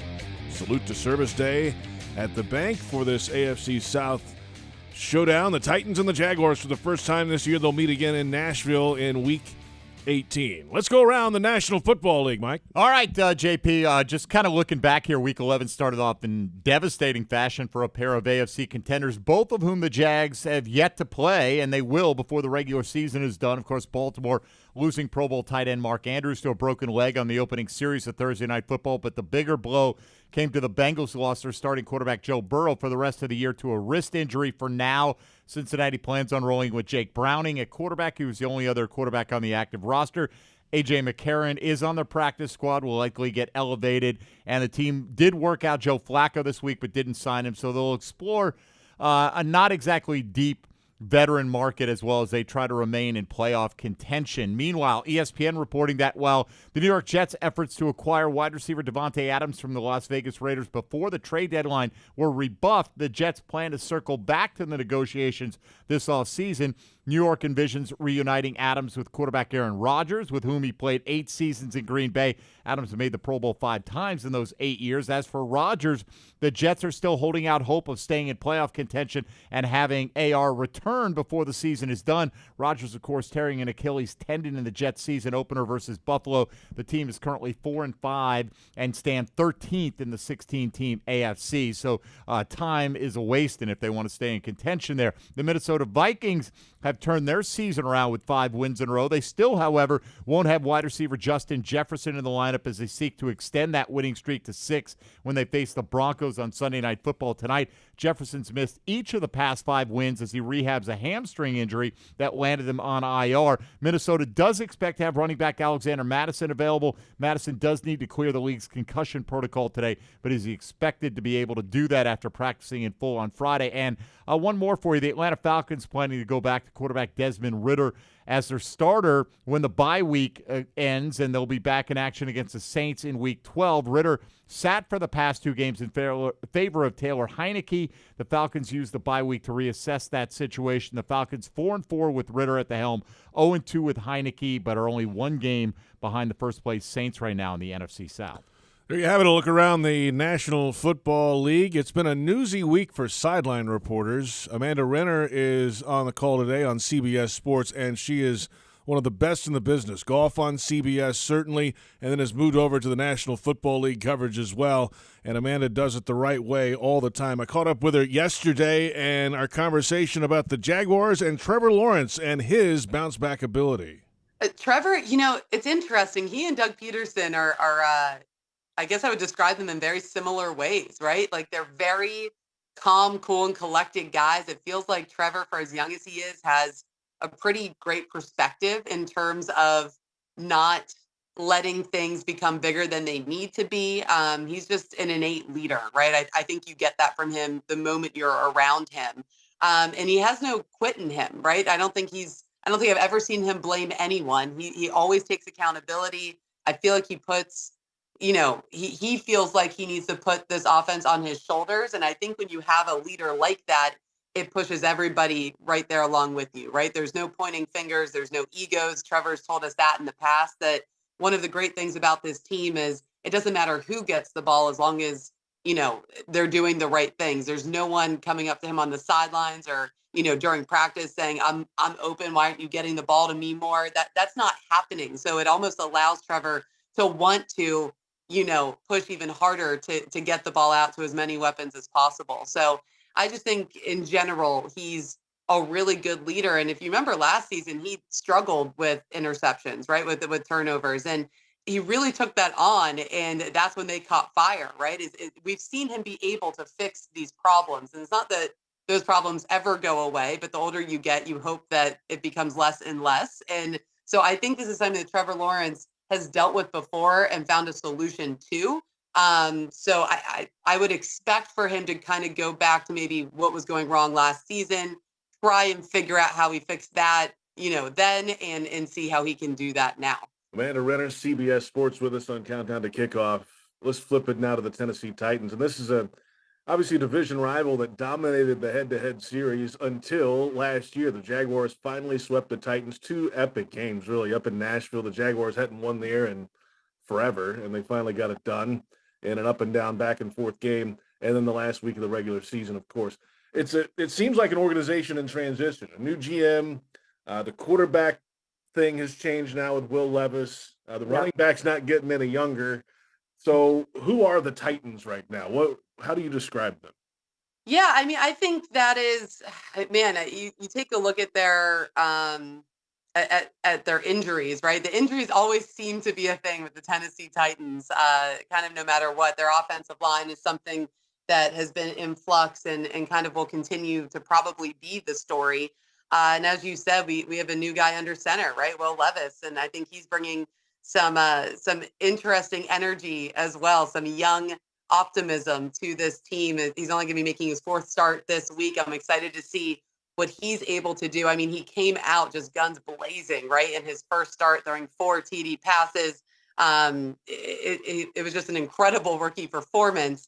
And then since then, I think now that there's a little bit of film on him, teams start to wisen up a little bit, and it's kind of welcome to the NFL, moments for him and learning how to adjust. But yeah, listen, you never count out the Titans, right? And I don't care how old Derrick Henry is. I am never counting him out. I'm certainly never counting him out as he comes back home to the Jacksonville area where he has just been absolutely dominant, right? So, yeah, what do I expect from them? I expect for them to fight no matter what. I expect for this young quarterback to have absolutely zero quit in him. I expect for him to be maybe a little bit more mobile this week. I know that we saw him use his feet a lot more in college. He's been really trying to stay back there and go through his progressions in these first 3 weeks. And I think he's talked about this week wanting to use a little bit more of his athleticism. So I think if he can be a little bit more mobile back there and start to get a little bit more comfortable, and you have Derrick Henry, who comes to Jacksonville and just turns into an absolute monster,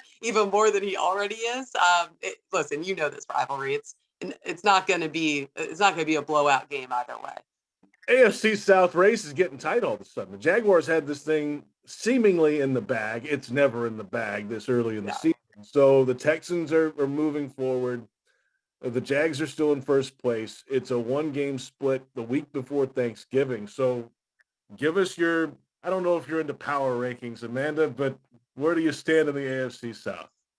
I'm not, but the AFC South is always so interesting to me because, like you said, it seems like halfway through the season we kind of know, quote unquote, who's going to just take this thing and run away with it, and then of course something insane happens on the back half, and that never seems to be the case. It's just a division that stays tight, and they all obviously know each other so well that I feel like it's really never over until that last week of the regular season, exactly like we saw last season. But I'll tell you what, it's been fun to watch the Houston Texans start to turn things around. They deserve it, man. It's been a rough go at it the last few years, and to come in and see the optimism and to see the potential now that this offense has down in Houston, it's very fun to watch. So I think as the years go on, the AFC South is becoming more and more of a must-watch division, which is great for us because we do a lot of that.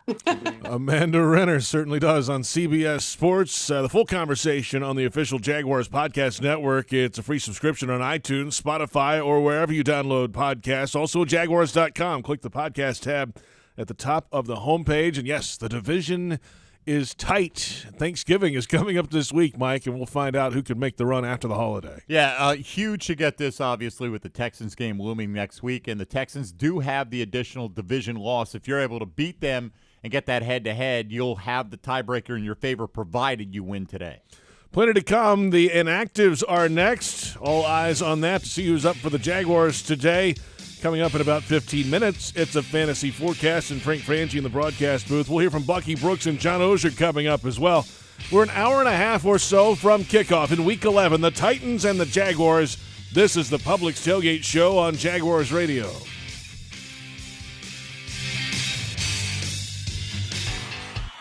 As the official supermarket of the Jacksonville Jaguars, Publix is helping fans gear up for game day with the limited-time Jaguars sub.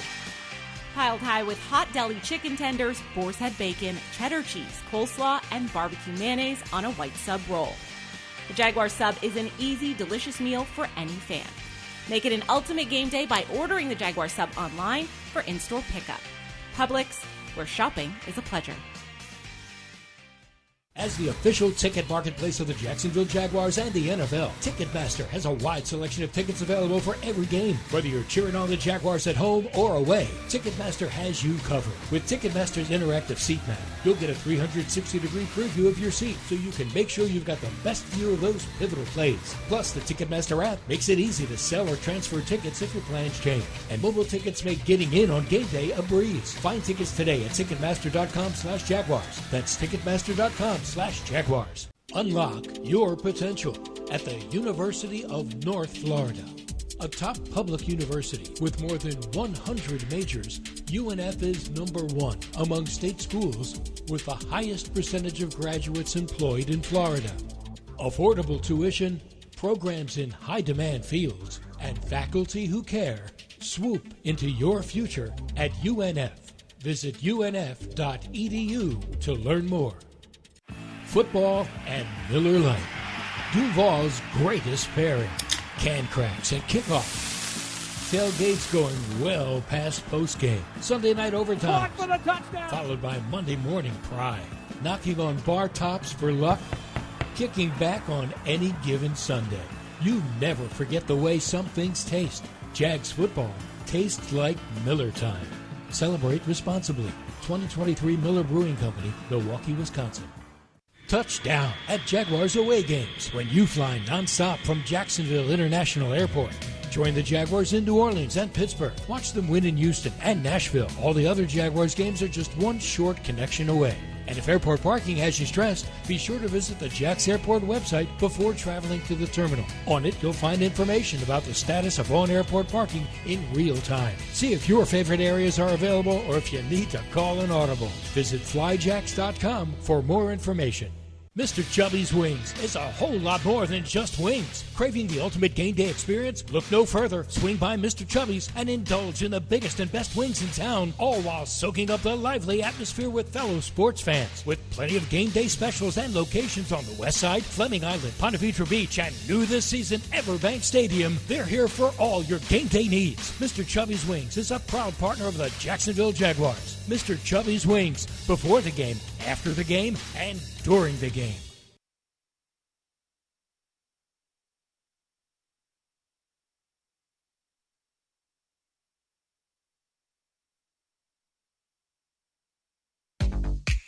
JP Shadrick with Mike Dempsey from the Hyundai Studios. The Titans and the Jaguars coming up, a 1 o'clock Eastern kickoff in Week 11.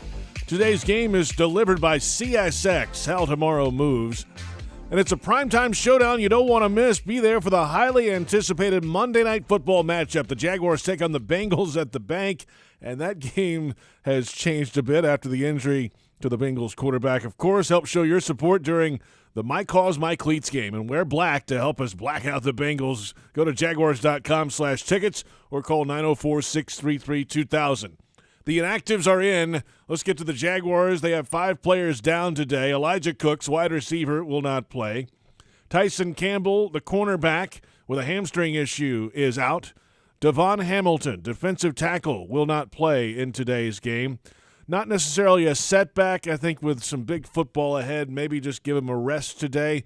Hamilton will not play on the defensive line. Yasir Abdullah, outside linebacker, out today. And Cole Van Lanen, the offensive lineman, unavailable. Parker Washington, his window to practice opened a couple weeks ago, and he is back and ready, and he will go today. Jamal Agnew on injured reserve, so Parker Washington back there as the punt returner today. 11 guys officially ruled out for Tennessee, several of which we knew coming in, including left tackle Andre Dillard, wide receiver Treylon Burks, and cornerback Sean Murphy-Bunting. 3 starters out. Second-year quarterback Malik Willis, along with a pair of linebackers Caleb Murphy and Trevis Gibson, and offensive lineman Calvin Throckmorton. Unavailable for the Titans. Here they are. The inactives are in. Let's go upstairs. Bucky Brooks, John Oehser joining us for a pregame huddle-up podcast from the broadcast booth. And good morning, gentlemen. First of all, it's a perfect day for football. The rain has gone after about 4 or 5 days here, and we're ready for an AFC South battle today and ready for the Jaguars offense to get jump-started. Bucky, how do they do that today? This is one where Doug Peterson has to dig in his bag and try and find the best plays that work for Trevor Lawrence. And so it starts with what are the plays that make Trevor the most comfortable? What is he comfortable doing? What does he have the most confident in doing? And then you kind of go down the list of playmakers. Calvin, what do you like? Travis Etienne, what do you like? Christian Kirk, Evan Ingram, what do you guys like? And then just kind of build a game plan that features the plays that the players are most comfortable doing and really depend on execution more so than trickery. Yeah, and it should feel like there's a lot more good plays without that San Francisco 49ers pass rush. I know the Titans are a very good defensive front, but to me this is one where the Jaguars, you have to handle good fronts in the NFL. I think this is a front that they should be able to handle to be able to give Trevor Lawrence that kind of time. Zay Jones being back to me matters a lot. And, is he back 100%? We'll see that. I've been saying all year, I think his absence has been a big deal, so we'll find out today. So where does Zay Jones show up the most today, guys? Is it red zone? Is it third down? Is it opening up stuff underneath for other guys? To me, it's red zone and third down, and maybe it's not 7 for 120 yards, but it's moments, meaning 3rd and 5, where before they've been sort of clunky on that series or on that situation, you get a quick out to Zay. And then later on, maybe he hits a 30-yarder on a double move based on that quick out. The timing and the cohesion and the trust that Trevor had in Zay Jones, the question is that back in 1 week? I don't know. But it sure seems like it's been missed because I always think of the two-pointer against Baltimore last year when I think of Zay Jones, that there seemed no thought necessary for Trevor Lawrence in that play. He knew where Zay was going to be. I think it's in big moments like that. And red zone. I mean, Zay's been good on high-point passes, toe-tap touches in that situation. I think those moments, Bucky, are where he matters. Yeah, those moments are definitely where he matters. It's just the calming influence that he has on the offense, particularly the wide receiver room.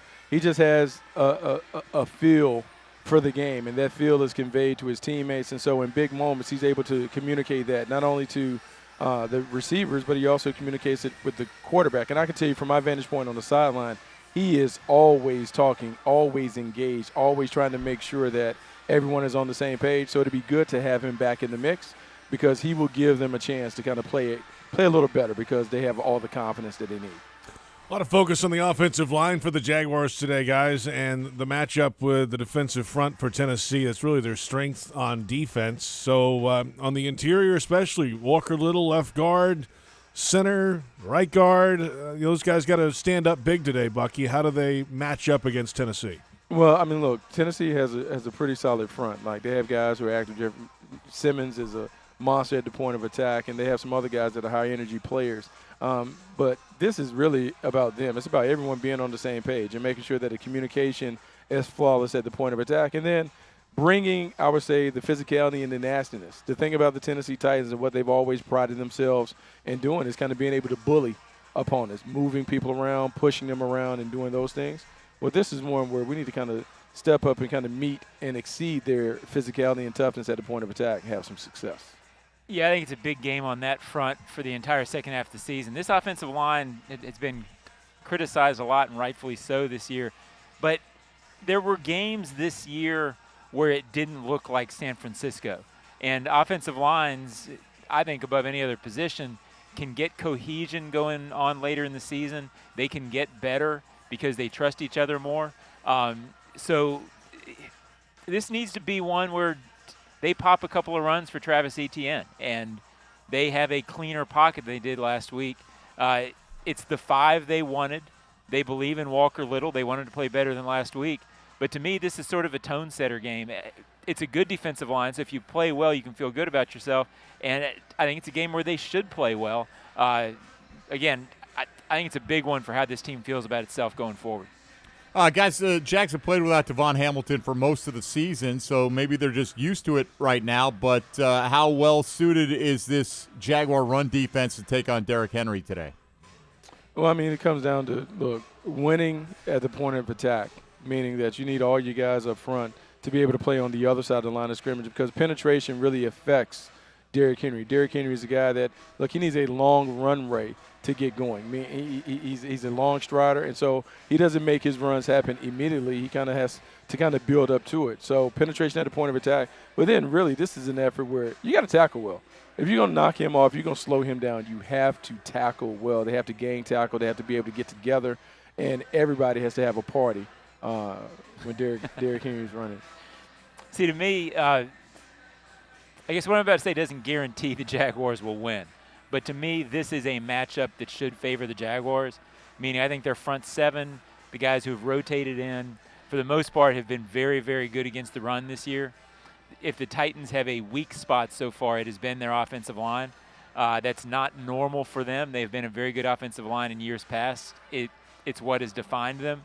It doesn't anymore. So to me, JP and Mike, you stop the run, you get them in bad situations, and then the other strength of your defense is takeaways. And you force a young quarterback into what he doesn't want to do. This, to me, is the matchup where it should favor the Jaguars. I think the Jaguars win this game, and I think this matchup should be why. Yeah, Derrick Henry, by the way, 13 career games against the Jaguars, the most rushing yards and rushing touchdowns by any player against the Jaguars all time. Nearly 1,400 rushing yards and 15 rushing touchdowns. So slow him down, and as you said, John, get it in the hands of Will Levis, the rookie quarterback out of Kentucky. He had a big debut a few weeks ago against Atlanta, Bucky, 4 touchdown passes, but none since then. What stands out about Levis and his game, and is he really the guy of the future in Nashville? Yeah, I don't know if he's the guy of the future in Nashville, but I would say that he gives them an opportunity because of his legs and his arm talent. He had a nice debut. They won his first performance, and since then it's gotten – look, his completion percentage, passer rating has declined in each of those games because the more film that's on him, the more teams understand how to defend him. And the way that you need to defend him is you need to make him – force him to go through his progressions and make tight window throws. He is not what I call a timing, rhythm, feel quarterback. He's a little more mechanical in the way that he goes about his business. And so if the Jaguars can create opportunities where they can rush the passer, take Derrick Henry out of it, and make him be a drop-back passer, that's when you'll see the turnovers come in bunches. Yeah, there's a rookie quarterback in Houston who doesn't look like a normal rookie quarterback. Levis looks like a normal rookie quarterback, and the progression Bucky talked about is usually how it happens. Good first game, teams figure it out. Again, I couldn't agree with Bucky more. You have to force this guy into situations that he doesn't want to be in. Doesn't mean you get an interception every play, but there should be interceptions in some big pressurized moments on Levis. Look, man, anybody that puts mayonnaise in their coffee, look, they're going to make your stomach turn and twist and knots with the way that they play. You just are not supposed to put mayo in coffee. Ever. Fits right in with that fan base, though. So, what are you going to say? All right, guys, Jamal Agnew on IR. Jeff Logman didn't seem to think it was that big of a deal. How do you guys feel about it? Well, I think it's a big deal in the sense that when he's not in, you don't know what you're not getting, if that makes any sense. They've in some big situations in the last 16 games this team has played, he has flipped the field. Offensively, I don't know that he's that big of a deal in terms of the loss. I think they can make up for it, I guess is what I'm getting at. But you won't know because the plays won't happen. But he has made some huge game-turning plays for this team. And Parker Washington, he's only played one play in the NFL and got hurt on it. So he hasn't proved he can do that yet. He doesn't scare you as much, but I'm kind of with Jeff, Bucky. I think you should be able to overcome this one. Yeah, you should be able to overcome it. Where it hurts is the big play factor in the kicking game. He has been able to deliver some big moments where he's flipped the field with a big punt return or a big kick return. You might lose that, but we won't see because the last time Parker Washington was up, he literally had one return and he limped off and we didn't get a chance to see him. Has some good returns in the preseason. So we'll see if he can do some of that, but we're talking about an all-pro caliber Pro Bowl returner that you're having to replace. All right, gentlemen, have a great day at the bank. Perfect day for football. Bucky and John, have a good one. Guys, thank you. All right, guys. John Oehser, Bucky Brooks upstairs in the broadcast booth. Check out the weekly Huddle Up with Bucky Brooks show Wednesdays at 4 on Jaguars.com and the Jaguars YouTube channel. We are inside 20 minutes from Jaguars Radio Network coverage. Countdown to kickoff starts at noon, but up next, a fantasy forecast. And Frank Frangie in the broadcast booth. The Titans and Jaguars tee it up today at 1 o'clock in Week 11. This is the Publix Tailgate Show on Jaguars Radio.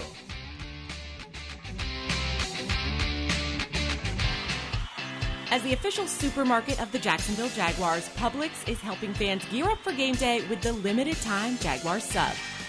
Piled high with hot deli chicken tenders, boar's head bacon, cheddar cheese, coleslaw, and barbecue mayonnaise on a white sub roll. The Jaguars sub is an easy, delicious meal for any fan. Make it an ultimate game day by ordering the Jaguars sub online for in-store pickup. Publix, where shopping is a pleasure.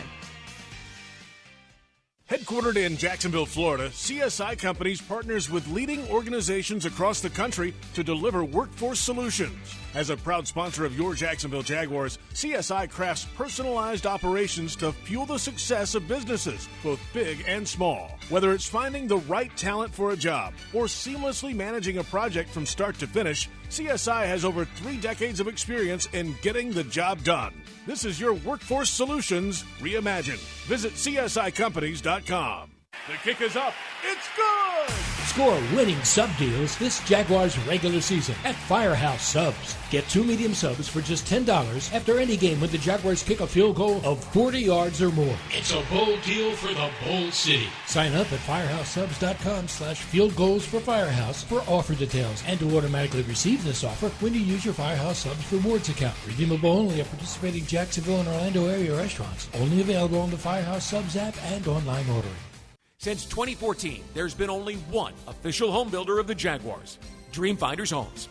With quality-built homes and a speedy move-in process, we're in 20-plus communities in the best locations across Northeast Florida. Dreamfinders Homes is everywhere you want to live. So get off the sidelines, Jags fans, and get into the game. Let Dreamfinders help you navigate your home purchase and offer great interest rates.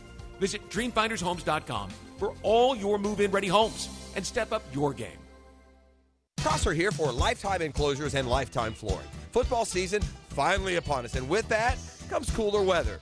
If you've been wanting to upgrade your outdoor living space, you should call the experts at Lifetime Enclosures now. From glass lanais to screened-in enclosures, Lifetime Enclosures and Flooring is the best in the business, so give them a call today.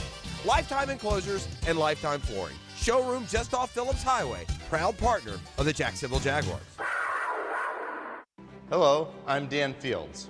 If you're in the market for a full-size 8-passenger SUV, look no further than the Defender 130. And with the Defender 90, the 110, and this 130, there's luxury in the right size for everyone. Right, Sammy?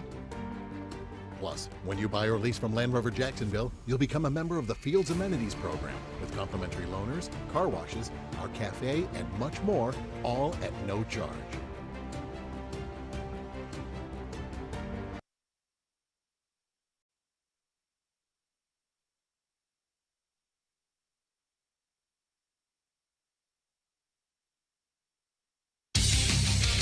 This is the Publix Tailgate Show. Publix, where shopping is a pleasure. JP Shadrick with Mike Dempsey in the Hyundai Studios. The 3-6 Titans, the 6-3 Jags.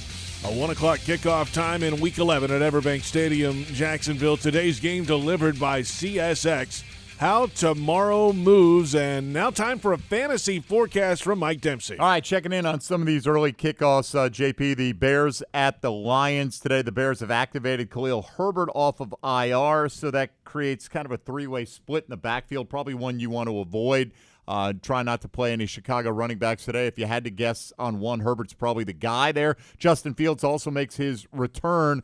The team is 1-5 with him, went 2-2 without him while he was nursing a thumb injury, but he is cleared to play today. Arizona at Houston, the Texans will be without starting running back Dameon Pierce. Devin Singletary filled in admirably last week and get another start out of him today. Noah Brown is down, but Nico Collins returns to the lineup for Houston. Vegas at Miami. Devon Achane is active, so much so that they have inactivated Jeff Wilson for this game. Achane's been just about a 10-yard per carry guy this year, so if you've got him, you're hard-pressed probably not to have him in a fantasy lineup today. The L.A. Chargers and the Green Bay Packers in the early window. Keenan Allen has been activated for the game he is in. He was questionable to play, but tight end Gerald Everett is out. Wide receiver Jalen Guyton is out. With Everett out, Donald Parham, the Stetson University product, makes a good streaming option at tight end if you're missing your top guy this week. And a couple of guys in the 4 o'clock window to keep an eye on. Garrett Wilson's got an elbow injury. He's expected to go for the Jets today. Tyler Lockett also expected to suit up as long as pregame warmups go well for Seattle today, but neither of them a lock at this point. Justin Jefferson has not been activated from injured reserve, so he will not suit up for Sunday Night Football, but running back Alexander Mattison is expected to play, but no official word yet that he's out of the concussion protocol, but everyone expects that will be the case later on today. You were talking about the tight end play there. Evan Ingram, by the way, this year, third most receptions in the NFL among all tight ends in 2023, only trailing Hawkinson and Kelsey. But he's the only tight end in NFL history with 50-plus receptions and no touchdowns over his team's first 9 games. At some point, that's got to crack, and for fantasy points, you got to score touchdowns. Well, it was at this point last year when it started to crack. I mean, coming off the Detroit loss in which he scored his first touchdown of the season, he had 11 catches for 162 yards and 2 touchdowns versus Tennessee. But this year, Tennessee statistically has been the number 1 team against the tight end. So if you're a betting person, you might say Evan Ingram's non-touchdown streak continues today. Hey, college students, this one's for you. With the new Jaguars College Pass, you can get exclusive ticketing offers all season long. Registration is free, and you only pay for the offers you accept. To join the Jaguars for the best games and biggest plays, visit jaguars.com/college pass today. Let's go back to the broadcast booth and welcome in Jags play-by-play announcer Frank Frangie on a perfect day for football. It's a big matchup for the Jaguars trying to get off the deck from last week's 31-point loss at home. The Tennessee Titans come to town, and that means one thing, Frank, physicality and the running game for Tennessee and Derrick Henry. What's up? You're exactly right. Good morning, JP, to you and Mike. First of all, it's good to see the sun. My goodness, it's been dreary around here, so it's a beautiful day for football and for whatever else is going on. But no, you're right. No matter how many struggles the Titans have, and they haven't been as good a football team of late as they were for many years, but they're still going to hand the ball to Derrick Henry. I don't think that's going to change. That's who they are. There's a toughness about them. And I think now, I heard Jeff Lageman on with you guys earlier, JP, and now with questions about the offensive front, certainly his pass blockers, with questions about Will Levis, a rookie trying to find his way, yeah, I would think a steady diet at 22, no question about that. Coming off the worst beating that they took last year, Frank, against Detroit, the Jags went into Tennessee, and Trevor Lawrence had a spectacular game. What do you expect out of him today? I think I've been saying it all week on my radio show, Mike. I think the ball's going down the field some. I think they're going to try and get him going. I bet he has a very good game, and you're exactly right. Came off the bad game and played very well in Nashville. I think Trevor, I would guess, and it's a wild guess, that they're going to make an effort to get some balls down the field early in the game. That's been the criticism that's enabled them or made it less likely for them or harder for them to run the ball, harder for some of that over-the-middle stuff, some of that mid-range stuff, because there's not been a threat of getting the ball down the field. My expectations are that Trevor will play well, and I think you're going to see some balls down the field early in the game. That's my guess. Frank Frangie in the broadcast booth. Yeah, the quarterback play obviously key in bouncing back from a loss like that, but in the Doug Peterson era, the Jaguars have been beaten by 10 or more points 3 times, and they're 3-0 the next game's out. A lot of that is the quarterback play, but a lot of that, too, is the head coach leading the way and refocusing the team. It's not a veteran group across the board, so Doug is integral in getting this team back on track on Monday and Tuesday before they get back on the field Wednesday. JP, that is a really good point. We look at Doug, the really good football coach, and we think – the good play caller, right? That's what the offensive mind, the quarterback's guy. That's what when we think of Doug Peterson, the good football coach, that's the first thing that comes to mind. But the reality is he's so much more than that. He built the culture. He understands the psychology of the football player's mind. He's inside of that. He knows how to get them ready, whether that's not getting too high after a big win or getting up off the deck after a tough loss. I agree with you, JP. He is really – evidence suggests that he's really good at that, and I would expect that to happen again today. He knows these guys. He knows how to get them ready. Everybody knows what happened last week. Put it behind you and be ready to play today, and I think they will be. Frank, can't talk about this matchup without talking about what Derrick Henry has done to the Jaguars over the years. He's not having that same type of season. Is he still as dangerous right now? You know what, Mike? He's still really good. I think other things around him were better. They had that run of really good tight ends. Tannehill played very well for a while. They had other things to help him a little bit. I think A.J. Brown was there. You know, they had all these weapons that you couldn't just stack the box and be ready for Derrick Henry. Well, that's all changed. So I don't think he's as effective because the stuff around him isn't as good. He's a little bit older. He may not be quite the player he was 4 years ago. But more than that, Mike, I think it's the stuff around him isn't nearly as good. That's what makes him not as effective. But look, you said it, man. We've seen stiff arms from all over, and we've seen big yards and 80-yard runs and big first halves. We've seen it all from Derrick Henry. I wouldn't take that for granted that you're not going to see it again. You got to stop 22 if you're going to beat this football team. This is a Jags defense that didn't take the ball away last week. That hasn't happened all season. They've always been able to at least get one. They were right there at the top of the NFL in takeaways. Yeah. But that's the formula for this Jags defense. Stop the run, take the ball away. They didn't do either last week, so it starts with that. And if you stop the run, you're putting it in the hands, Tennessee at least, of a rookie quarterback in Will Levis, and that would be a prime opportunity for this Jaguars defense. Yeah, I would think two things. I would think you're going to see some takeaways today. The Jags are very good at it, JP, to your point. Levis is a young quarterback to that point as well. But I think you're going to bait him a little bit. Listen, Levis got off to the great start with the 4 touchdowns against Atlanta. Has struggled since then. Really got beat up against Tampa last week. I mean, he didn't have much of a chance. So I'm not saying he's going to be gun shy, but yes, I think there's going to be some takeaways there for the taking. I would be shocked if this game ended and the Jags didn't get 2 takeaways in the game. I would absolutely be. I'm not saying it's 4 or 5, but if they don't get their hands on a couple balls, I'd be very surprised. And you got to light him up at some point. Just pressure the kid, right? Yeah, and that's what happened last week. And I know you did. Those of us that went back and watched some of that Bucs-Titans game, he had no chance, man. The line is really struggling. The Bucs really came after him. He was on his back foot much of the game. Threw one ball just up for grabs, it seemed like. It was that kind of game last week, and the Jags are going to try and do the same thing. All right, Frank, have a great game today, and we'll talk to you after. Okay, fellas, thank you. Frank Frangie from the broadcast booth upstairs with a preview of the Titans and the Jaguars matchup, Mike, and looking forward to this one. I think the team's just been ready to flush the last one, that's the term they use, and move forward. And this could define the second half. You play up to Thanksgiving to be in contention to make a run after. So they're in that hunt right now. A turning game like today can get them back on track. Right, they're going to be in contention whether they win or lose this game. But if you lose this game, you open up a world of possibilities that are not good for this Jaguar team going forward. So just get the W today, and last week will be last week and mostly forgotten. Yeah, and so that's up next week. The Jaguars go down to Houston to face the Texans in week number 12, the weekend after Thanksgiving. Up next, Jaguars Radio Network coverage. Countdown to kickoff. We'll hear from Fred Taylor and the final word before kickoff with head coach Doug Peterson. Titans-Jaguars in just over an hour. This has been the Publix Tailgate Show on Jaguars Radio.